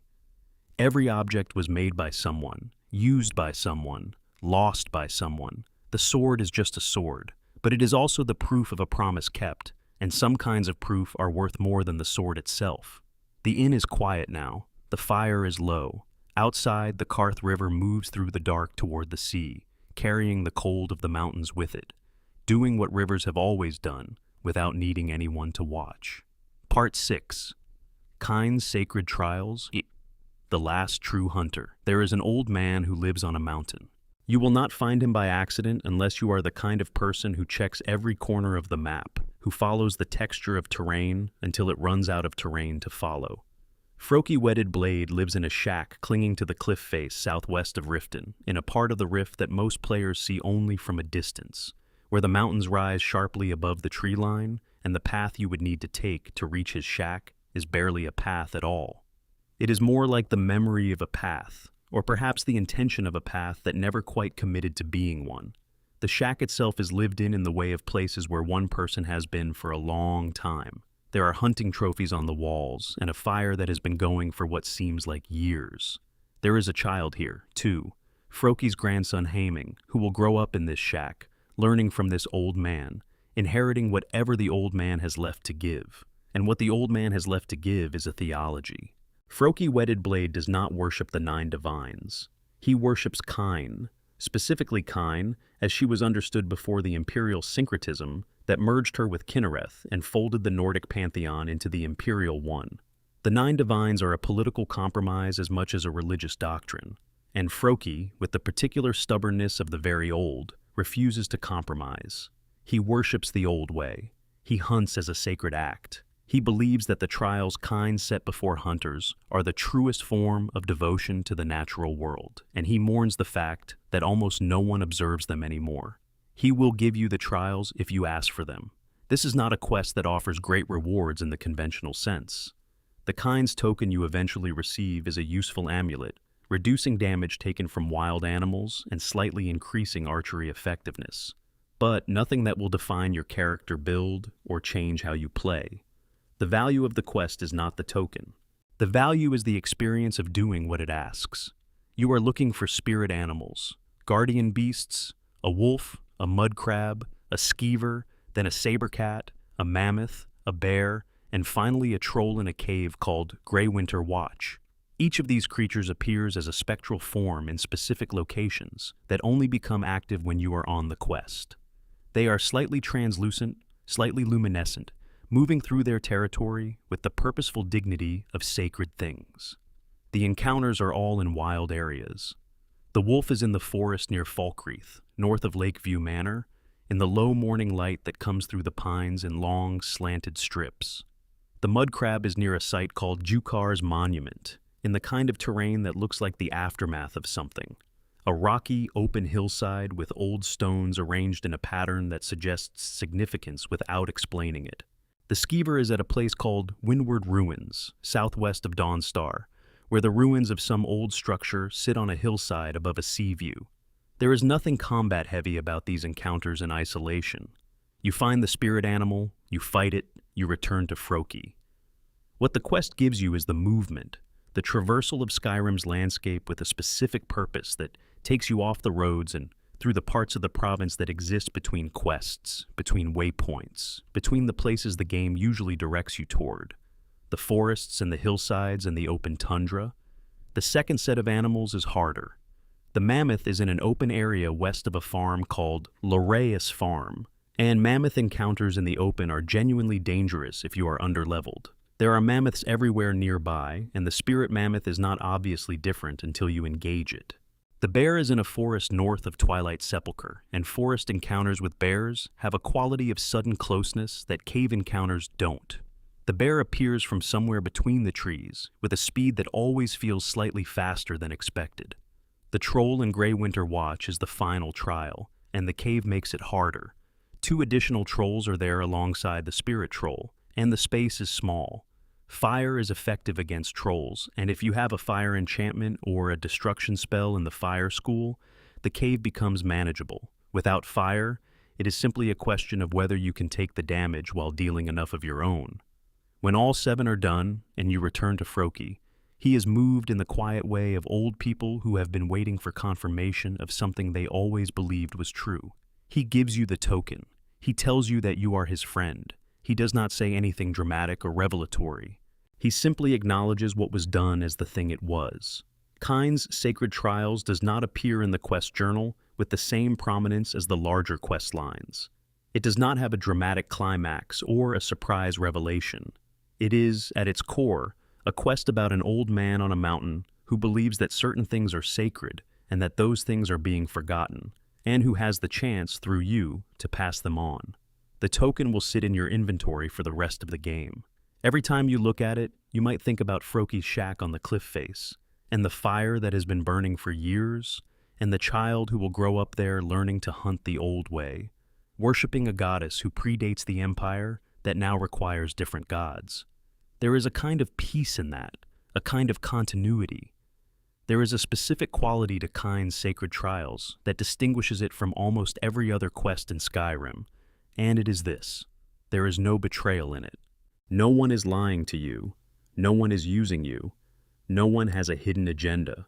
Froki Wedded Blade is exactly what he appears to be, an old hunter who believes in something, who is running out of time, and who is grateful when someone proves willing to take the trials seriously. The guardian beasts are exactly what they appear to be, the spirit manifestations of creatures that Kyne, in the old theology, considers her sacred animals. Kyne is one of those parts of Nordic culture that the game handles with genuine care. She is the wind goddess, the goddess of storms, of the hunt, of the fierce and cold and uncontrollable things in the natural world. In the syncretism of the imperial religion, she corresponds to Kinnereth, the divine of nature and renewal, and in most of the game's dialogue and reading, this equivalence is treated as simply true. But Froki insists on the distinction, and in doing so, he is pointing at something real. Kyne, in the old tradition, is not gentle. She does not offer renewal or benevolent growth. She is the hawk, the wind, the storm that comes without warning from the north. She is the goddess who gave her warriors the Thuum, a gift of destructive power, which sounds strange for a deity of nature until you consider that nature, actually experienced rather than sentimentally imagined, is often destructive. The storm is nature. The predator killing the prey is nature. The cold that kills what cannot survive, it is nature.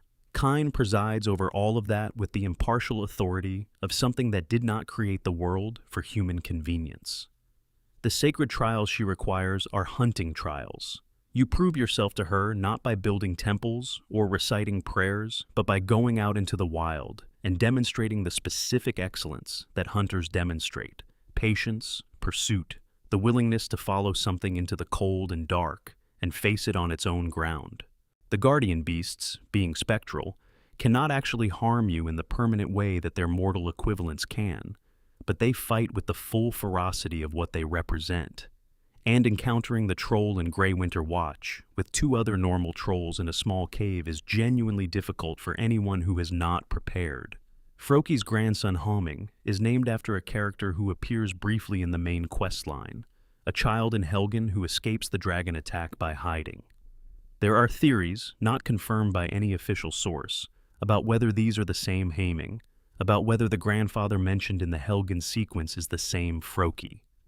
The evidence is circumstantial but compelling, and if it is true, then the old man on the mountain lost his family in the dragon attack on Helgen and is raising his grandson in isolation, trying to pass on something that the world he came from is no longer equipped to receive. That reading makes the quest sadder and deeper. The old man is not simply a tradition keeper. He is a man who lost almost everything, who has retreated to the cliffs with a child and a fire and a theology that the rest of the province has abandoned, and who is still, in the act of giving the trials, still trying to connect, still trying to give Kind's blessing to someone who is willing to earn it. You earn it. You go out into the cold, and you find the spirit animals, and you hunt them with whatever you have, and you come back. And the old man calls you his friend, and gives you the token, and the fire burns in the shack on the cliff. Kind watches from whatever the sky is between the clouds. The hawk circles. The wind comes down from the mountains in long, cold drafts. The hunt continues, as hunts do, for as long as there are hunters and hunted, and the cold spaces between them where something sacred sometimes happens. The child will learn this, or he will not. The world will receive it, or it will not. But for now, on this day, the trial was completed, and someone took it seriously, and that is enough. Part 7. Lights Out. The Betrayal at Broken Ore Grotto. Solitude sits at the top of a great natural arch of stone, elevated above the Bay of Solitude, which opens into the Sea of Ghosts to the north. The city's position is strategically significant and visually dramatic. You can see it from a great distance as you approach from the south, the towers rising above the cliff edge, the blue-gray stone of its buildings catching the pale northern light. It is the seat of the High Queen, the headquarters of the Imperial Legion in Skyrim, the kind of city that makes a statement about power and permanence just by existing where it does. On the streets of Solitude, in the days after the public execution of Rogvir that opens your first visit, there is an Argonian who goes by the name of Jari Ra. He has the composed, assessing manner of someone who has been watching cities for a long time, measuring them against other cities, deciding which opportunities they offer. He approaches you, if you pass near him, with the easy confidence of a person who believes he is smarter than you. He says you seem new, and that he and his sister are always looking for new friends. He says there is a way to make some very easy gold. Would you like to hear about it? The pitch is clean and simple. A ship called the Ice Runner is scheduled to arrive at the docks. If the fire at the Solitude Lighthouse were to go out, the ship would have no guidance through the dangerous coastal waters and would run aground. A grounded ship full of cargo cannot be collected by its owners, but it could be collected by someone who knew where to look. He assures you, the sailors will not be harmed. This is a theft, not a murder. You will get a share of the take.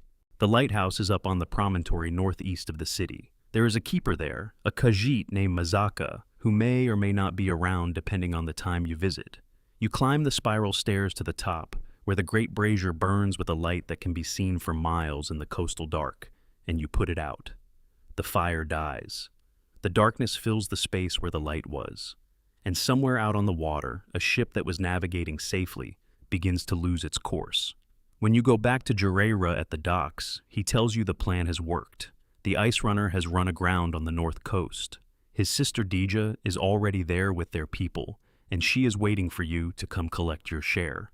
The walk to the wreck takes you along the coast, and you might be thinking, at this point, about what the gold will buy you, or where you will go next, or whether that was really the right decision, putting out the light. The Ice Runner sits on the rocks where the current pushed it, tilted and broken, waves moving through its lower decks. There are men on the beach who look at you with the flat gaze of people who have been doing something violent. They tell you that Dija is below decks and let you pass. Dija is waiting in the deepest part of the ship's hold. She greets you with the specific warmth of someone who is about to do something they have already decided. She says the loot has been moved. She says you have earned exactly what you deserve, and then she attacks. Despite the way it feels in the moment, the cold water lapping at the lower deck, the ship groaning around you, the fight in a confined space, the betrayal is not actually surprising in retrospect. Everything about Jari-Ra, looking back at it, was the manner of a con. The easy confidence, the assurance that no one would be harmed, the smoothness of the pitch, the complete absence of the kind of practical details that a person actually planning a complicated theft with a new partner would ask about. The sailors aboard the Ice Runner are all dead. They are in the water and in the corridors, and not one of them died from running aground. Dija and the Black Blood Marauders killed them, killed everyone, sailors and soldiers both, and moved everything of value out of the ship before you arrived. You kill Dija and take the note from Jari-Ra on her body, which tells you that the loot has gone to Broken Oar Grotto on the northern coast, and that she should kill you once you arrive. It is the kind of note that you do not leave on someone's body if you expect that person to be alive to worry about confidentiality. It is the note of a man who was very confident that you would not be reading it.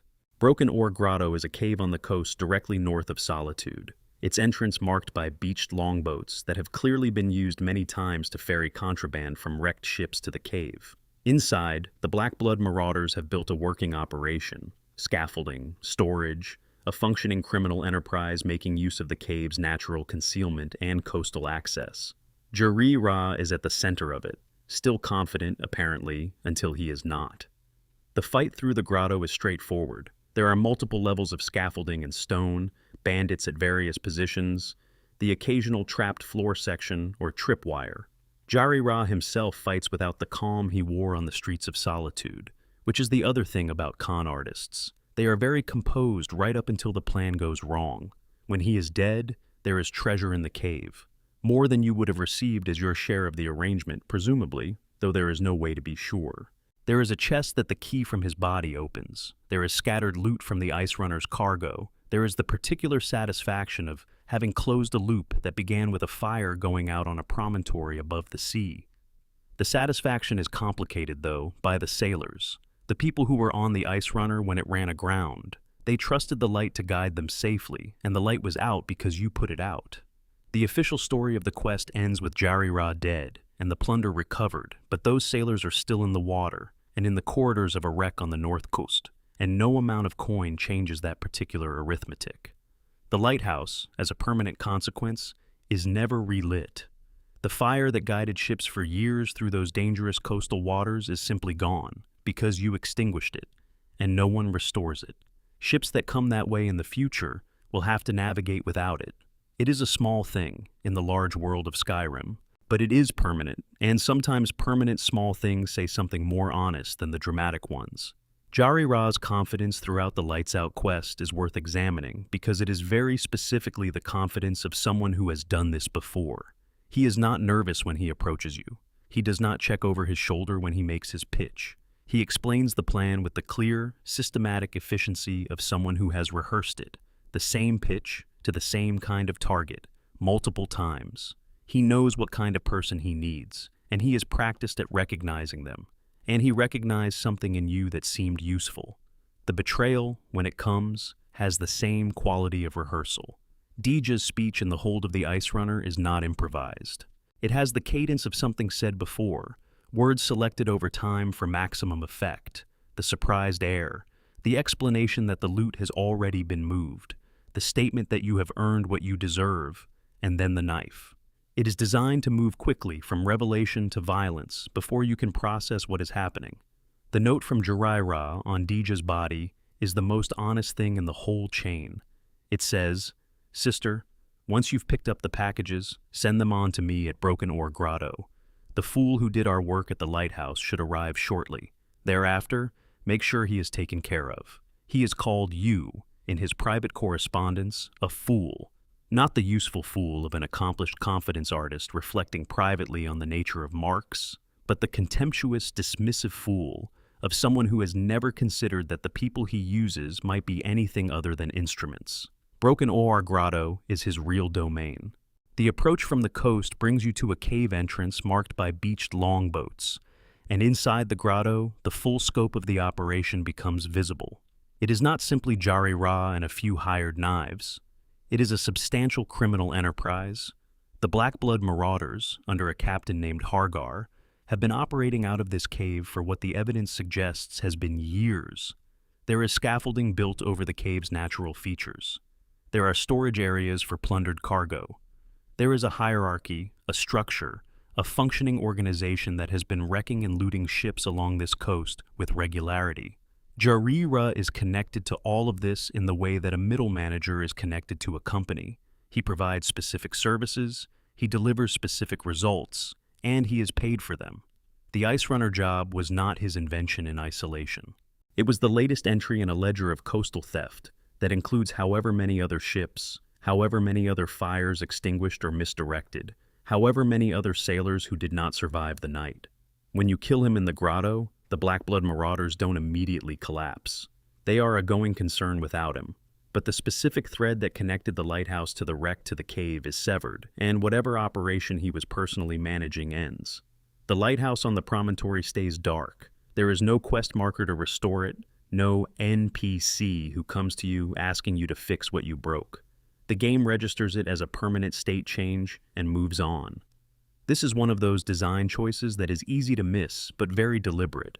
The world has been changed in a small way, and the world will accommodate that change, and life in solitude will continue with the lighthouse dark, which is simply what the world is now. The people who were on the Ice Runner had families somewhere, children possibly, or parents, or people who are waiting for them to come back from a routine voyage.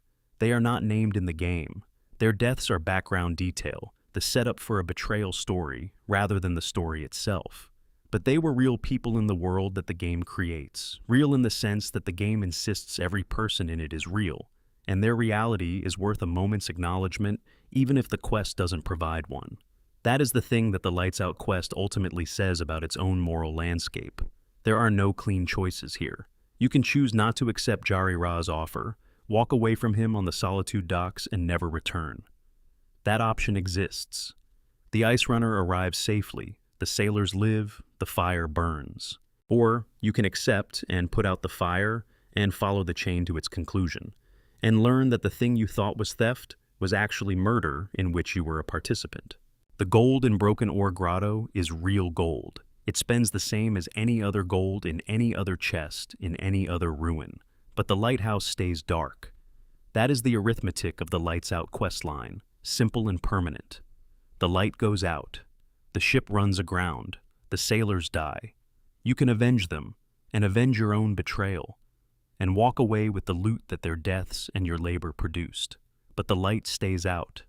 Solitude continues to be solitude, perched on its arch of stone, looking outward over the sea with all the grandeur of a capital city that has decided, as cities decide, that certain things that happen in its vicinity are not quite part of its story. Part 8. The Forsworn Conspiracy and No One Escapes Sidna Mine. Markarth is a city that has been built twice. The first time was by the Dwemer, who carved their homes and temples and walkways into the face of a mountain on the banks of the Karth River, in the territory that is now called the Reach.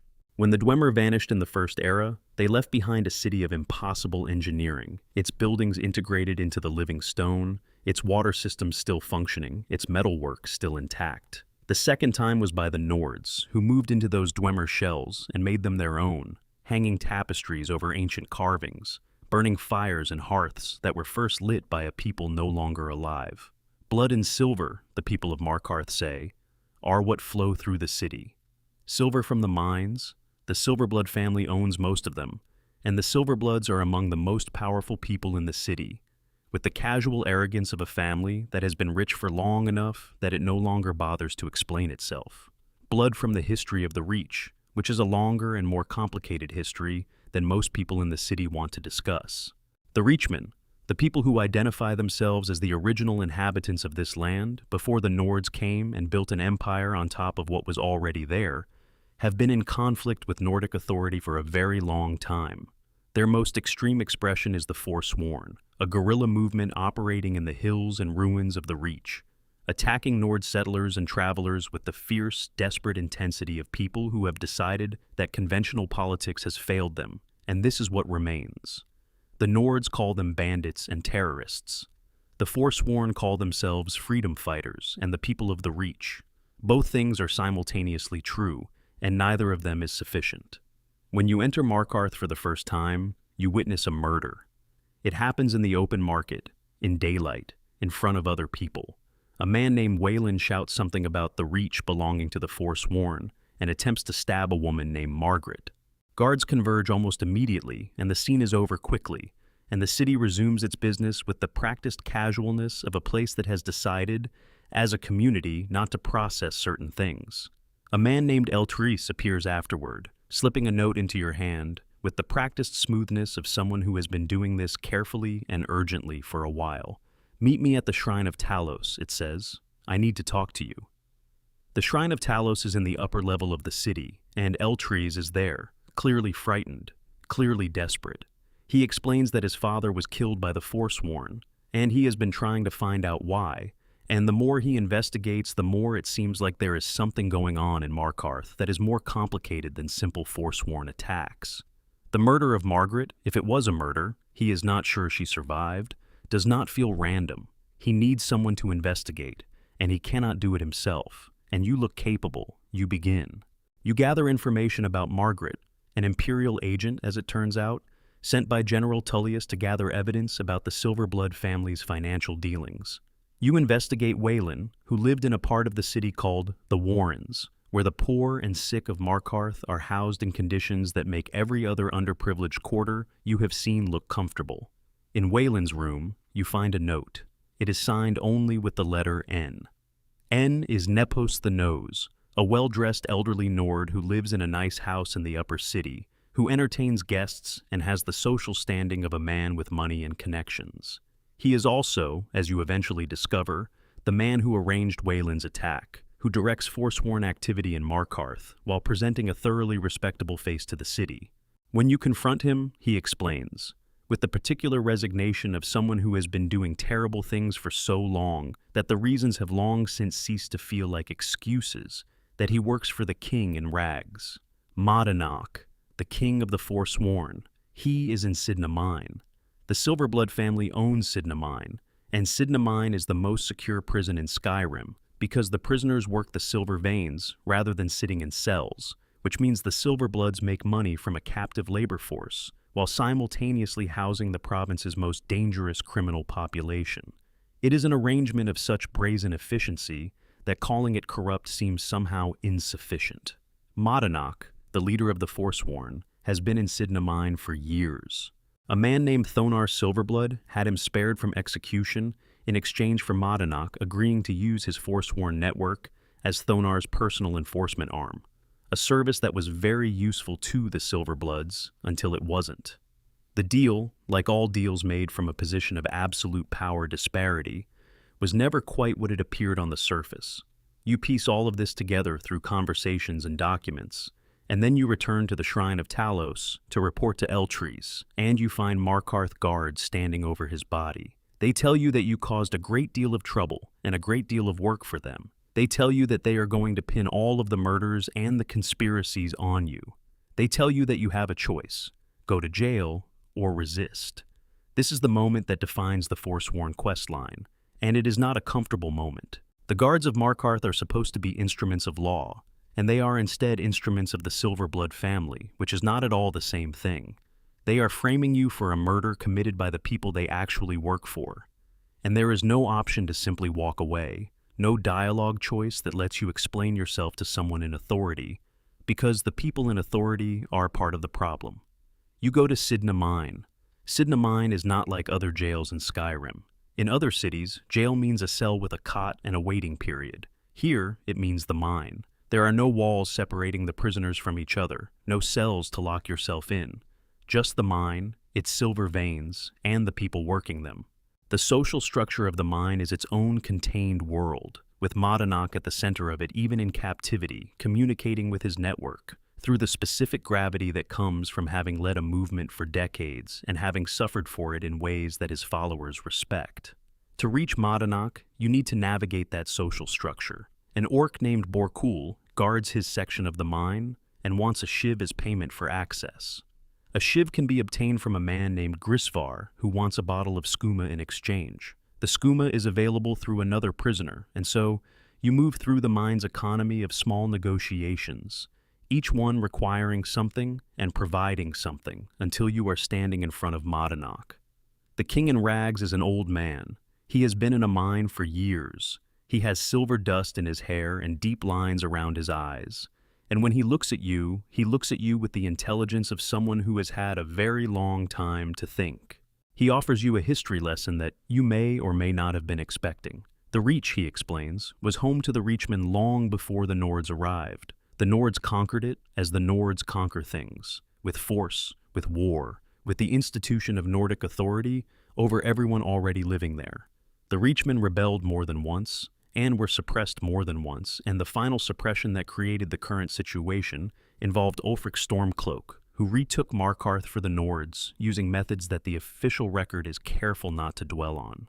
After the retaking, the Forsworn were born, the Reachmen who had had land and autonomy for a brief period, and had it taken again, and could not accept that.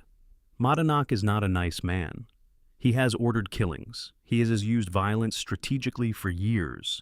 He is not someone you are supposed to simply agree with and follow, but he is also not wrong about the history, and the game does not pretend he is.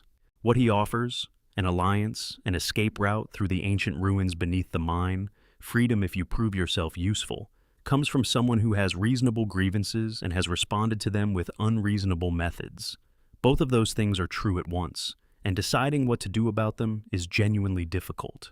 You can kill Madanach, find his key, escape through the Markarth ruins alone, emerge into the city where Thonar Silverblood is waiting to express gratitude and return your equipment. This is clean and simple, and rewards you with the Silverblood family ring, which has useful enchantments.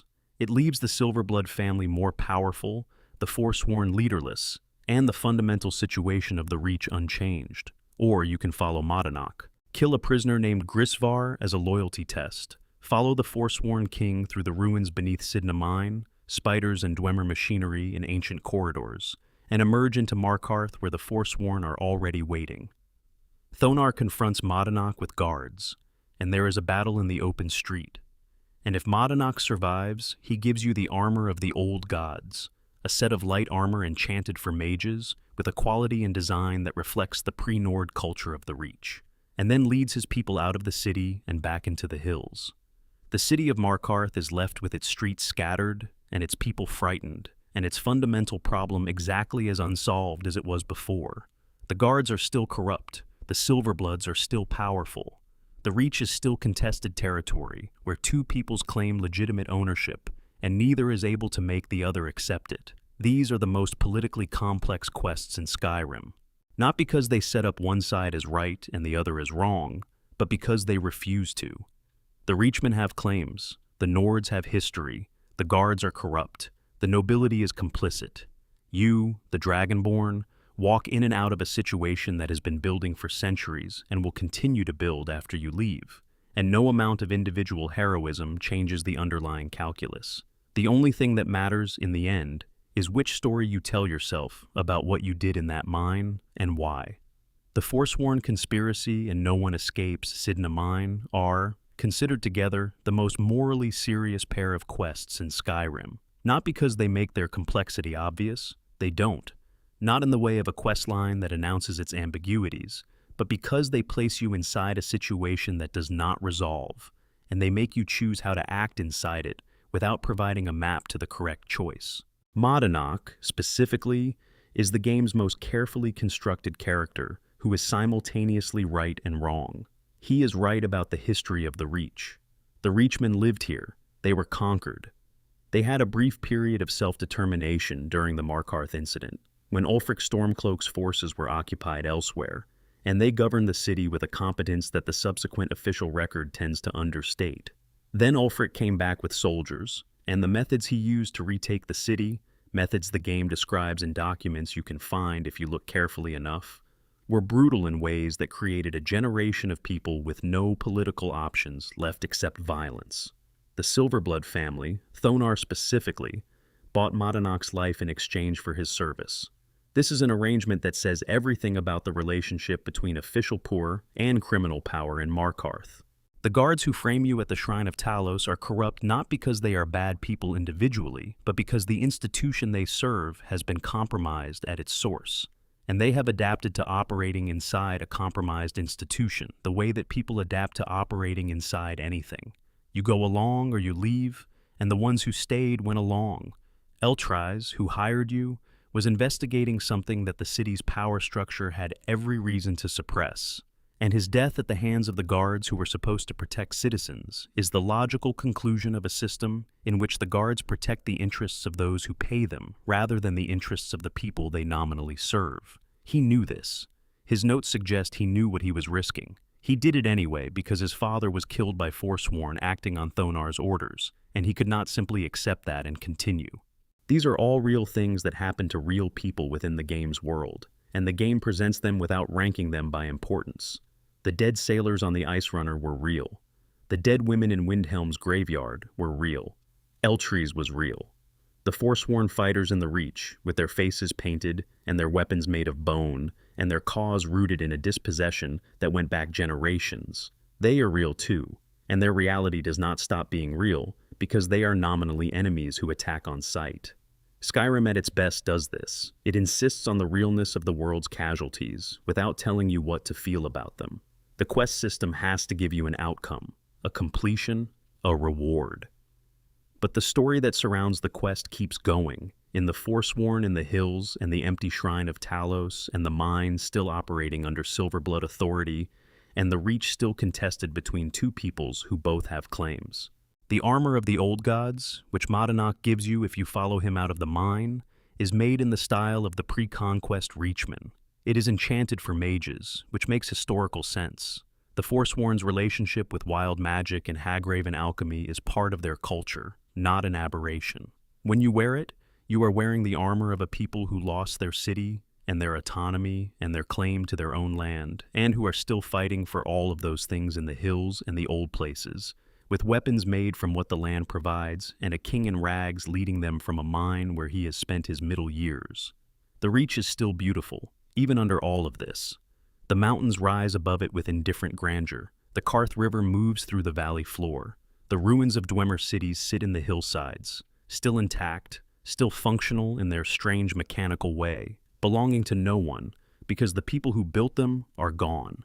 The stone of Markarth reflects the particular cold light of the Reach sky. It is a difficult land, and a contested one, and the people who fight over it do so with the conviction of people who understand that some things are worth fighting over even when the fighting costs everything. You leave Markarth, eventually. You always leave Markarth. It is one of those places in Skyrim that you return to for specific purposes, a quest, a merchant, a particular item, and then leave again, because the weight of it is considerable, and sometimes the weight of a place is not what you are looking for.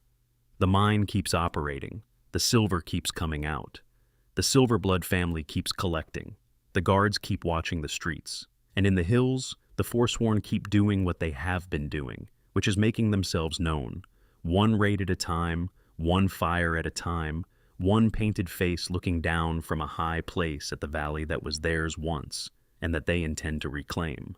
Part 9, Repentance. The Tower of Darklight, southwest of Riften, in a fold of the mountains where the road descends toward the warmer valleys of the Rift, there is a tower that most players see from a distance, and file away as another ruin to investigate when time allows. Darklight Tower rises from the hillside with the particular verticality of something old and intended to be imposing, its stone worn smooth by weather, its interior full of things that should not be disturbed. When you approach, a woman is fighting her way out. Her name is Ilia, and she is not fighting bandits or Draugr.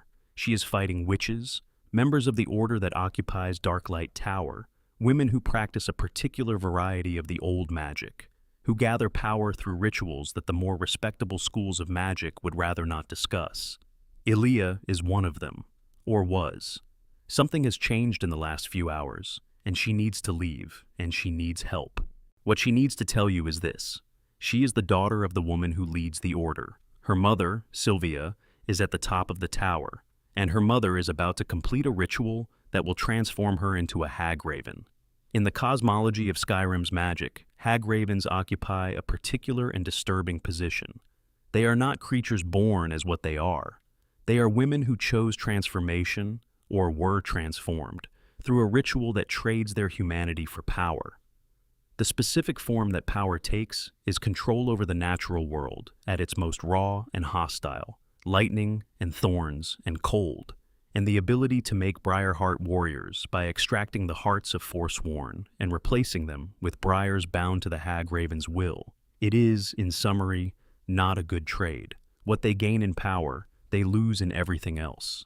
Sylvia, the leader of the Order at Darklight Tower, intends to complete this ritual tonight.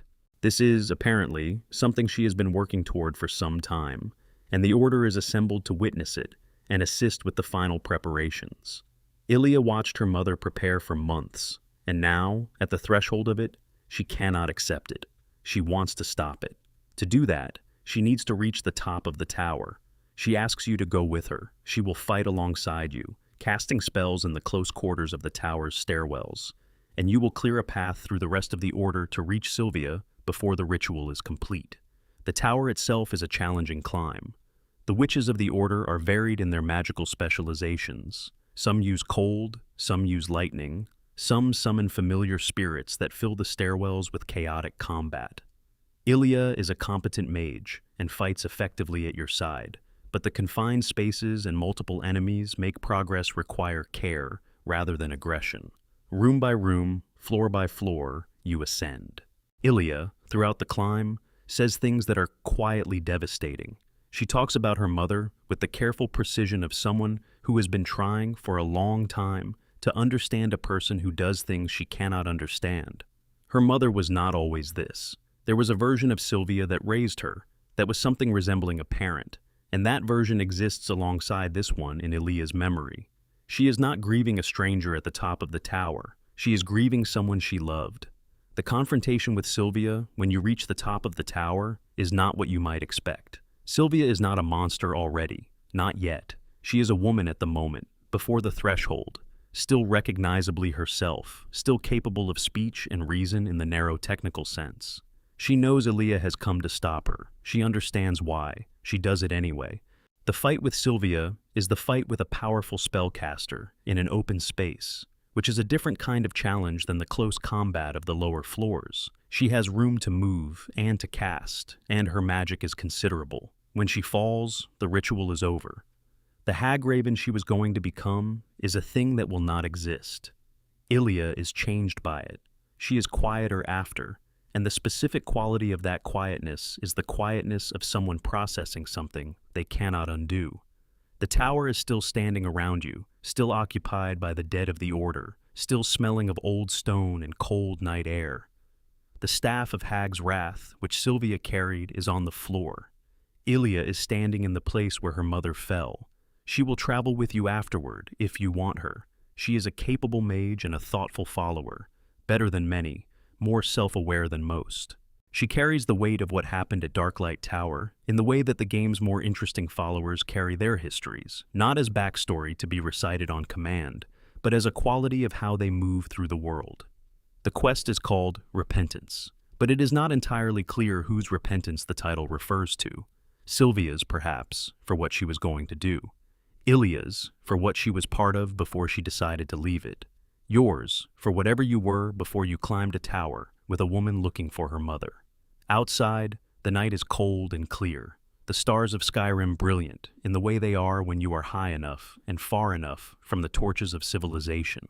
The tower stands in the dark. The Order is gone. Something that was going to happen did not happen, which is the best that any intervention can claim. There is a choice that the Repentance quest gives you, quiet and unannounced, that most players make without fully realizing they are making it. When you and Ilya reach the top of the tower and face Sylvia, you can fight her as a straightforward boss encounter. She is the final enemy of a dungeon. She has her stats and her spells. The combat is resolved through the usual means. Or you can bring all of the context of the climb with you into that fight, all of the conversations that Ilya had on the way up, and understand that what you are about to do is something that Ilya will carry for the rest of her life. The game does not make this distinction explicit. It does not pause for a dialogue moment at the top of the tower and ask, "Are you sure?" It simply places you in the room with Sylvia and Elia and leaves the situation to develop the way situations develop. Sylvia knows her daughter has come to stop her. Ilia knows what she has to do. The tower is cold and open at the top, the mountains visible in every direction, and somewhere below, the rest of the order is dead or fled. The fight happens. And afterward, Ilia is a follower who carries that particular quality of followers who have done something being difficult and necessary, and are still in the process of understanding what it cost them. The Staff of Hag's Wrath, which Sylvia carried, is a decent piece of magical equipment. It commands animals, useful in the wilder parts of Skyrim, where bears and wolves and saber cats are reliable hazards. There is a certain irony in a weapon designed for controlling the natural world being found in the hands of a woman who was about to transform herself into a Hagraven, who has a specific and terrible relationship with the natural world that goes far beyond control. Hagravens are not controllers of nature. They are something that nature produces when the conditions are exactly wrong. A transformation that uses the energy of wild places, but that most wild places would not choose to produce if they had a preference. Sylvia made her choice. The tower is dark now. The order is gone. The mountain has no memory of it. Elia, walking down the mountain beside you, carries what she needs to carry. That is all anyone can do. Part 10. Forgotten Names. The Midden Dark beneath Winterhold. The College of Winterhold is one of those places in Skyrim that rewards returning to long after you have completed its main quest line, because the college is large and detailed and full of small stories that exist independently of the main narrative. The scholars who live and work there have their own lives, their own research, their own preoccupations that will be occurring whether or not the Dragonborn is paying attention. The lectures happen on schedule. The students practice their spells. And beneath the main building, accessible through a trapdoor, is the Midden. The Midden Dark is what happens when a magical institution accumulates decades of waste and discarded materials and failed experiments and things that should have been dealt with but weren't. It is a dungeon beneath a dungeon, a series of corridors and chambers below the college's foundation, smelling of damp stone and old magic, and whatever the particular smell of places is where things went wrong a long time ago and stayed wrong. It is populated by ice wraiths and other hostile creatures, and it is the kind of place that you enter feeling like you are looking for something specific, and leave feeling like you were looking for something you can't quite name. The Atronach Forge is down here, a massive ancient mechanism for summoning Daedric entities and creating Daedric equipment through specific ingredient combinations. It predates the college itself, and the college more or less pretends it isn't here, which is the kind of institutional pragmatism that magical organizations tend toward when something powerful and dangerous is present, and being acknowledged would require doing something about it. But deeper in the Midden Dark, past the forge, in a small and unremarkable chamber, there is a gauntlet. The gauntlet sits on a pedestal in the center of the room, surrounded by the scattered bones of what were clearly once people. It is metal and ornate, the kind of object that clearly has a function, but does not explain what that function is. On the floor around it, in the places where bodies once lay, you can find several items, an incident report and a key. The incident report tells you as much as it is going to tell you in official language. 4 rings, it says, an experiment that went badly. The rings were separated and hidden. The key unlocks a chest in the Arcanium, the college's library, where the rings can be found. Though finding them requires the mild larceny of stealing from a locked chest in a library, whose librarian, a formidable Orsimer named Urag Gro Shub, will not appreciate it. The rings are plain enough to look at. They are rings. They look like rings that someone might wear, but when you place them back on the gauntlet's fingers, and the gauntlet, it turns out, is built to receive them, each finger designed to hold a specific ring in a specific orientation, something happens in the room. The air changes. A presence gathers in the space between the walls with the purposeful quality of something that has been waiting for exactly this configuration of circumstances. And a Dremora named Velek Sain materializes in the chamber, looking very specifically like someone who has been inconvenienced. Velek Sain is, technically, a pirate. He is a Dremora who was somehow involved in maritime enterprises before he was summoned by the 4 students whose bones are scattered on the floor of this chamber. The experiment that went wrong, the 4 rings, the incident report. He was bound to the gauntlet and has been here since, in whatever state a bound Dremora occupies when it is waiting, and he is ready to negotiate. He offers you a choice: free him, and he will give you a treasure map to a cache he accumulated during his less constrained days. Or you can kill him, in which case you get a Daedra heart and the satisfaction of defeating a bound Dremora, which is not nothing.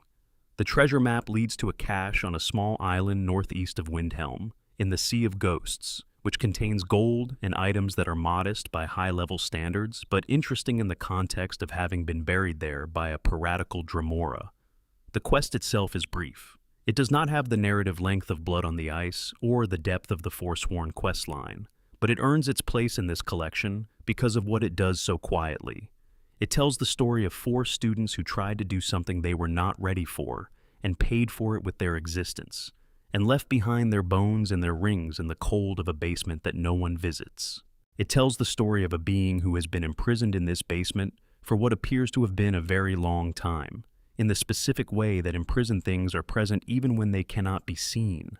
The Midden Dark, as a location, is one of Skyrim's better examples of environmental storytelling done without any requirements placed on you as a player. You do not need to find the gauntlet.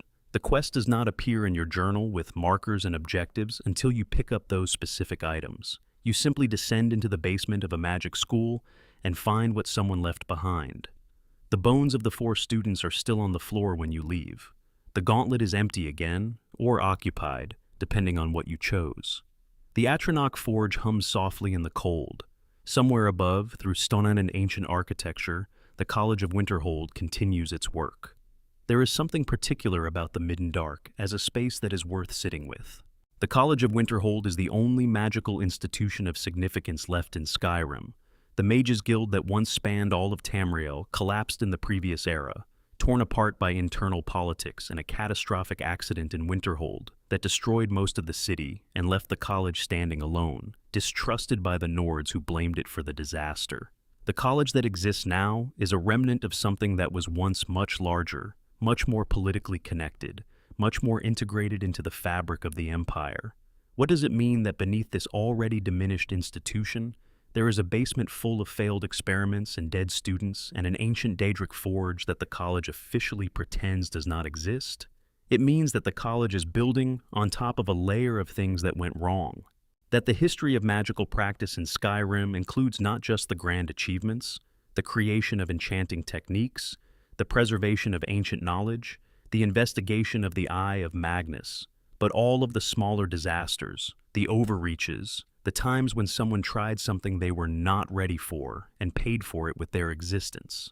Velech Sain, the Dremora pirate, is perhaps the strangest resident of the Midden Dark, and also perhaps the most philosophically interesting. He is a Dremora, a category of Daedra typically associated with Mehrunes Dagon, the Prince of Destruction, who uses them as soldiers and servants in his endless campaigns of conquest and devastation. The notion of a Dremora who was, at some point, a pirate, who apparently sailed ships and accumulated treasure in the conventional mortal fashion, is one of those details in Skyrim that suggests the world is stranger than any systematic account of it would suggest. He was summoned by 4 students who were probably trying to control him, probably as part of a research project, and who found that either the summoning went wrong or that Velech was not controllable in the way they expected. The rings were presumably intended as binding elements, components of the ritual that, together, would have given the students sufficient control over the summoning. Something failed. The students died. Velech was bound to the gauntlet, unable to leave, apparently for a very long time. When you release him, he negotiates.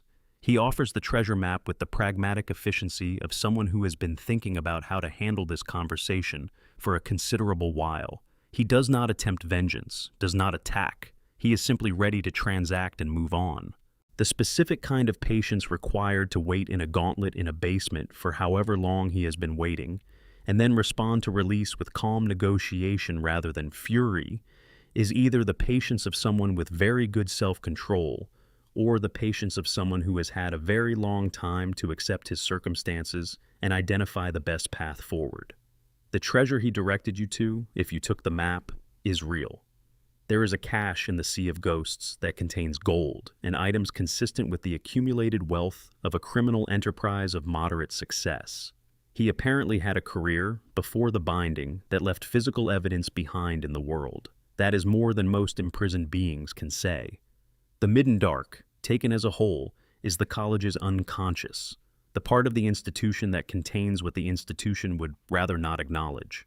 The Atronach Forge represents the willingness of the college's founders to work with Daedric power in ways that the current faculty might find uncomfortable. The dead students represent the cost of ambitious magic pursued without adequate preparation. The locked chest in the Arcaneum, which had to be stolen from to recover the rings, represents information that was collected and then restricted rather than properly addressed. Every institution has a basement. Every place where people do difficult and dangerous things has a layer beneath the official story, where the things that did not go according to plan are stored, sometimes carefully and sometimes simply abandoned. The college's basement is more interesting than most, because it is the basement of a magical institution and contains the specific failures of magical ambition. But the shape of it is universal. You come back upstairs, eventually. The Arcaneum is full of books. The lecturers are preparing their courses. The students are practicing spells in the courtyard, their mistakes visible in the form of stray frost blasts and illusion effects gone sideways, and the occasional small fire that needs to be put out quickly. The college continues. The Midden Dark continues to exist beneath it, and in the cold of the Gauntlet Room, or in the cold of wherever Velech Sign has gone to resume his career, the world is slightly different than it was before you descended those stairs. Part 11. The Bard's College and Tending the Flames. The song that was lost. There is, in solitude, a college that no one takes seriously. The Bard's College sits near the top of the city's winding streets, its facade pleasant and unremarkable, its students visible at various hours, practicing instruments with the determined enthusiasm of people for whom music is serious work. In a city that contains the headquarters of the Imperial Legion, the Blue Palace of the High Queen, and some of Skyrim's best-known merchants, the Bard's College tends to be overlooked. This is partly the fault of its quests, which, compared to the dramatics of the College of Winterhold or the Companions, seem modest in scope.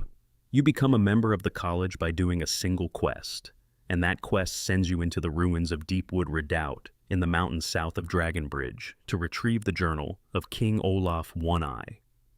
The journal, if you bring it back, allows the college's leader, Viarmo, to reconstruct a poem called The Poetic Edda of King Olaf, a poem that has been lost, or rather suppressed, because King Olaf's reputation is complicated, and certain historical narratives require that complicated reputations stay complicated rather than be examined.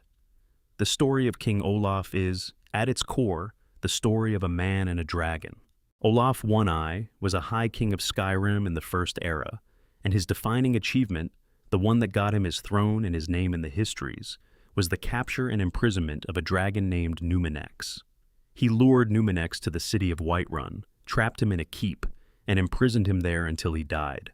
This is, by any measure, an impressive feat, and it is commemorated in Whiterun by the dragon skull that still sits above the throne in Dragon's Reach, which is literally named for the event. The problem is that the poem Viarmo wants to restore tells a different story about how it happened. The Poetic Edda, if the fragments in Olaf's journal are to be believed, suggests that Olaf did not defeat Numinex in a great battle of will and cunning. He used a Thuum shout to weaken the dragon psychologically, to break his spirit rather than defeat him in any way the dragon would recognize as honorable combat. Numinex was not conquered. He was tricked, or in the gentler framing, he was defeated through the Dragonborn's word of power rather than through martial combat. Whether this matters depends on how you feel about the difference between winning and winning fairly, and there are arguments on both sides. But it matters enough that successive generations of historians and political figures decided the poem should not be easily accessible, because the High King's reputation was politically useful in the form it had taken, and accurate history is rarely as useful history. Viarmo, who is a practical man with an academic's respect for primary sources, asks you to help him reconstruct the missing portions of the poem. This is done through a conversation mechanic where you suggest specific words to fill in the gaps, dramatic or flattering options that make Olaf look either heroic or underhanded depending on your choices. The poem you create together is performed at the college's Burning of King Olaf Festival, an annual event where an effigy is burned in honor of the old king. The festival itself is a warm scene for Skyrim, torches and music and citizens gathered in the square outside the Bard's College, a moment of communal celebration in a game that does not have many of them. The bards play, Viarmo speaks, the effigy burns. What remains is a slight unease if you chose the more honest version of the poem about whether what you did was correct. History is complicated. The people who make it are complicated. A man who tricked a dragon and became High King, and then had the story of how he tricked the dragon buried. He was not the last person to manage his own legend, and he will not be the last. The Bard's College, for all that it is underestimated, contains this one story about truth and poetry, and who gets to decide what the official record says. That is worth something. That is worth the walk up the stairs to its door. Part 12. The Wolf Queen Awakened. The Second Coming of Potema. Sometime after you have explored enough of Skyrim to feel like you know it, after the main Questlines' peaks and the guild Questlines' satisfactions, a quest called The Man Who Cried Wolf will bring you to a cave called Wolfskull Cave, west of Solitude. There, a group of necromancers is conducting a ritual of considerable ambition. They are attempting to contact the spirit of Potema Septim, the Wolf Queen of Solitude. Potema Septim was a High Queen of Solitude in the Third Era, which is history old enough that most people in the game's present treat it as ancient. She was a necromancer of remarkable power and a political schemer of equal ability, and during her reign, she allied herself with Daedric forces and waged wars of expansion that caused immense suffering across the province. She was, by most accounts, genuinely wicked, the kind of historical figure whose name is used as a shorthand for a certain kind of evil ambition. She died defeated and alone in a tower in Solitude, surrounded by undead she herself had raised, the last of her forces, and the official historical consensus is that she was gone and stayed gone, and that was appropriate. The necromancers in Wolfskull Cave are attempting to change this. They are performing a ritual to pull Potema's spirit back toward the world, to give her a connection to the living that she could use to eventually manifest. The ritual is partially complete when you arrive. You stop it, but you do not fully stop it. Something of Potema's presence was reconnected to the world before you intervened, and the priest of Arche in Solitude, a man named Sturr, needs to examine what was done. Styr's assessment is that the ritual was interrupted, but not entirely undone. Potema's spirit exists in a liminal state, not gone, not present, but attached to something. Her remains are in the catacombs beneath the Blue Palace. If her skull is sanctified, her connection to the world can be properly severed. The Wolf Queen Awakened, the follow-up quest, takes you into those catacombs, which are not a comfortable space. Potema has been here, in the way that powerful spirits are sometimes more present in specific places than their absence would suggest. The dead she raises as you descend are not mindless. They move with a coordination that suggests something directing them. Her voice is occasionally audible, not in the theatrical way of villains announcing themselves, but in the intimate way of something that knows you are there and has opinions about your presence. The confrontation with Potema herself is the confrontation with a spirit at the moment of its maximum danger. She is nearly strong enough to fully manifest. And if you had arrived a week later, the catacombs might be the site of something much worse than the fight that actually takes place. You beat back the dead, you reach her phylactery, and Styr performs the sanctification that severs her last connection to the world. Whether she is truly gone is the question that the quest leaves deliberately open. Potema was powerful enough to almost come back through cultist worship and a partially complete ritual. She whispered to people for centuries after her death. Her will outlasted her body by a very long time, and even now, after the sanctification, Styr admits that he is uncertain whether this is a permanent solution or a temporary one. In the crypts, in the quiet after the battle, the question sits in the cold air. Some people refuse to stay dead. Some wills are strong enough to persist through deaths that should be final, to reach across whatever divides the living from whatever comes after. to pull at the world with fingers made of old grievances and older ambitions. Potema, the wolf queen of solitude, may be gone, probably is gone, but probably is not certainly. And in Skyrim, probably is often just a matter of enough time and enough devotion. Styr knows this. He thanks you, and his gratitude is sincere, and in his eyes there is the particular caution of someone who has spent a long time thinking about the dead and what they are capable of. Closing. The living world, we have traveled far tonight, cozy knight. We walked through the cold corridors of Folgunthur and Geirmund's Hall, piecing together a 1,000-year-old family tragedy that a king tried to erase and time almost succeeded in erasing, but not quite. We stood in Windhelm's graveyard and looked at a crime scene, and the solution was in front of us from the beginning, wearing a helpful face and offering useful information, and carrying a knife we didn't know about until the market and the dark, and the moment of terrible clarity. We woke up in a temple to Dibella, with no memory of the previous night, and retraced our way through the chaos of a Daedric prince who just wanted a good story to tell at his eternal dinner parties. We descended into a forest that should not exist beneath a mountain, and we learned the name of a woman who has been sealed in the dark for 1,000 years, searching for a daughter she will never find. We slept in the bed of the man who became a god, and woke up to meet the ghost of someone who had been waiting for him to come back and keep a promise. We hunted sacred animals across the wild places of Skyrim, not for glory or gold, but because an old man on a mountain believed the old ways were worth preserving. We extinguished a lighthouse and learned what betrayal costs. We went to prison in a city built of blood and silver, and listened to a king in rags explain the history that the official histories left out. We climbed a tower with a woman who was going to have to do something terrible, and we helped her do it. We went into the basement of a magic school and found the bones of 4 students who tried something they weren't ready for, and freed or destroyed a piratical Dremora who had been waiting in the cold. We helped reconstruct a poem about a king who maybe cheated, maybe didn't, depending on what you think fairness means. We beat back the spirit of a dead queen who refused to stay dead, and through all of it, through the questlines and the dungeons and the cold corridors and the underground forests and the mountain shacks, what Skyrim has been showing us is this.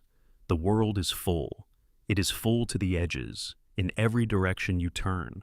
Every building has a history. Every person has a backstory that they will tell you if you ask.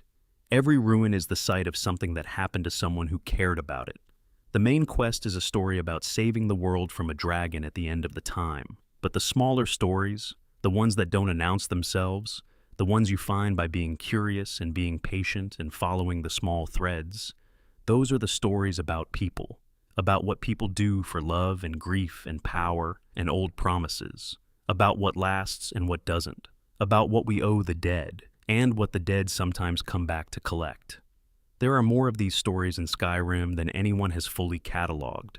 There are questlines that have never been written about in detail, small interactions and unmarked locations and conversations that happen only under specific conditions that most players never meet. The game is larger than any single playthrough, and more densely packed than most players realize, and every time you go back to it, you are liable to find something you didn't find before. Tonight, though, that is enough. The fire is lower now. The aurora has moved on, and the sky outside is the deep, particular black of the hours before dawn, when the world is at its quietest. Your pack is by the door, your sword is resting against the wall, and you have earned the rest that comes after a long journey through a world that was worth paying attention to. Sleep well, cozy knight. Skyrim will be there when you wake up.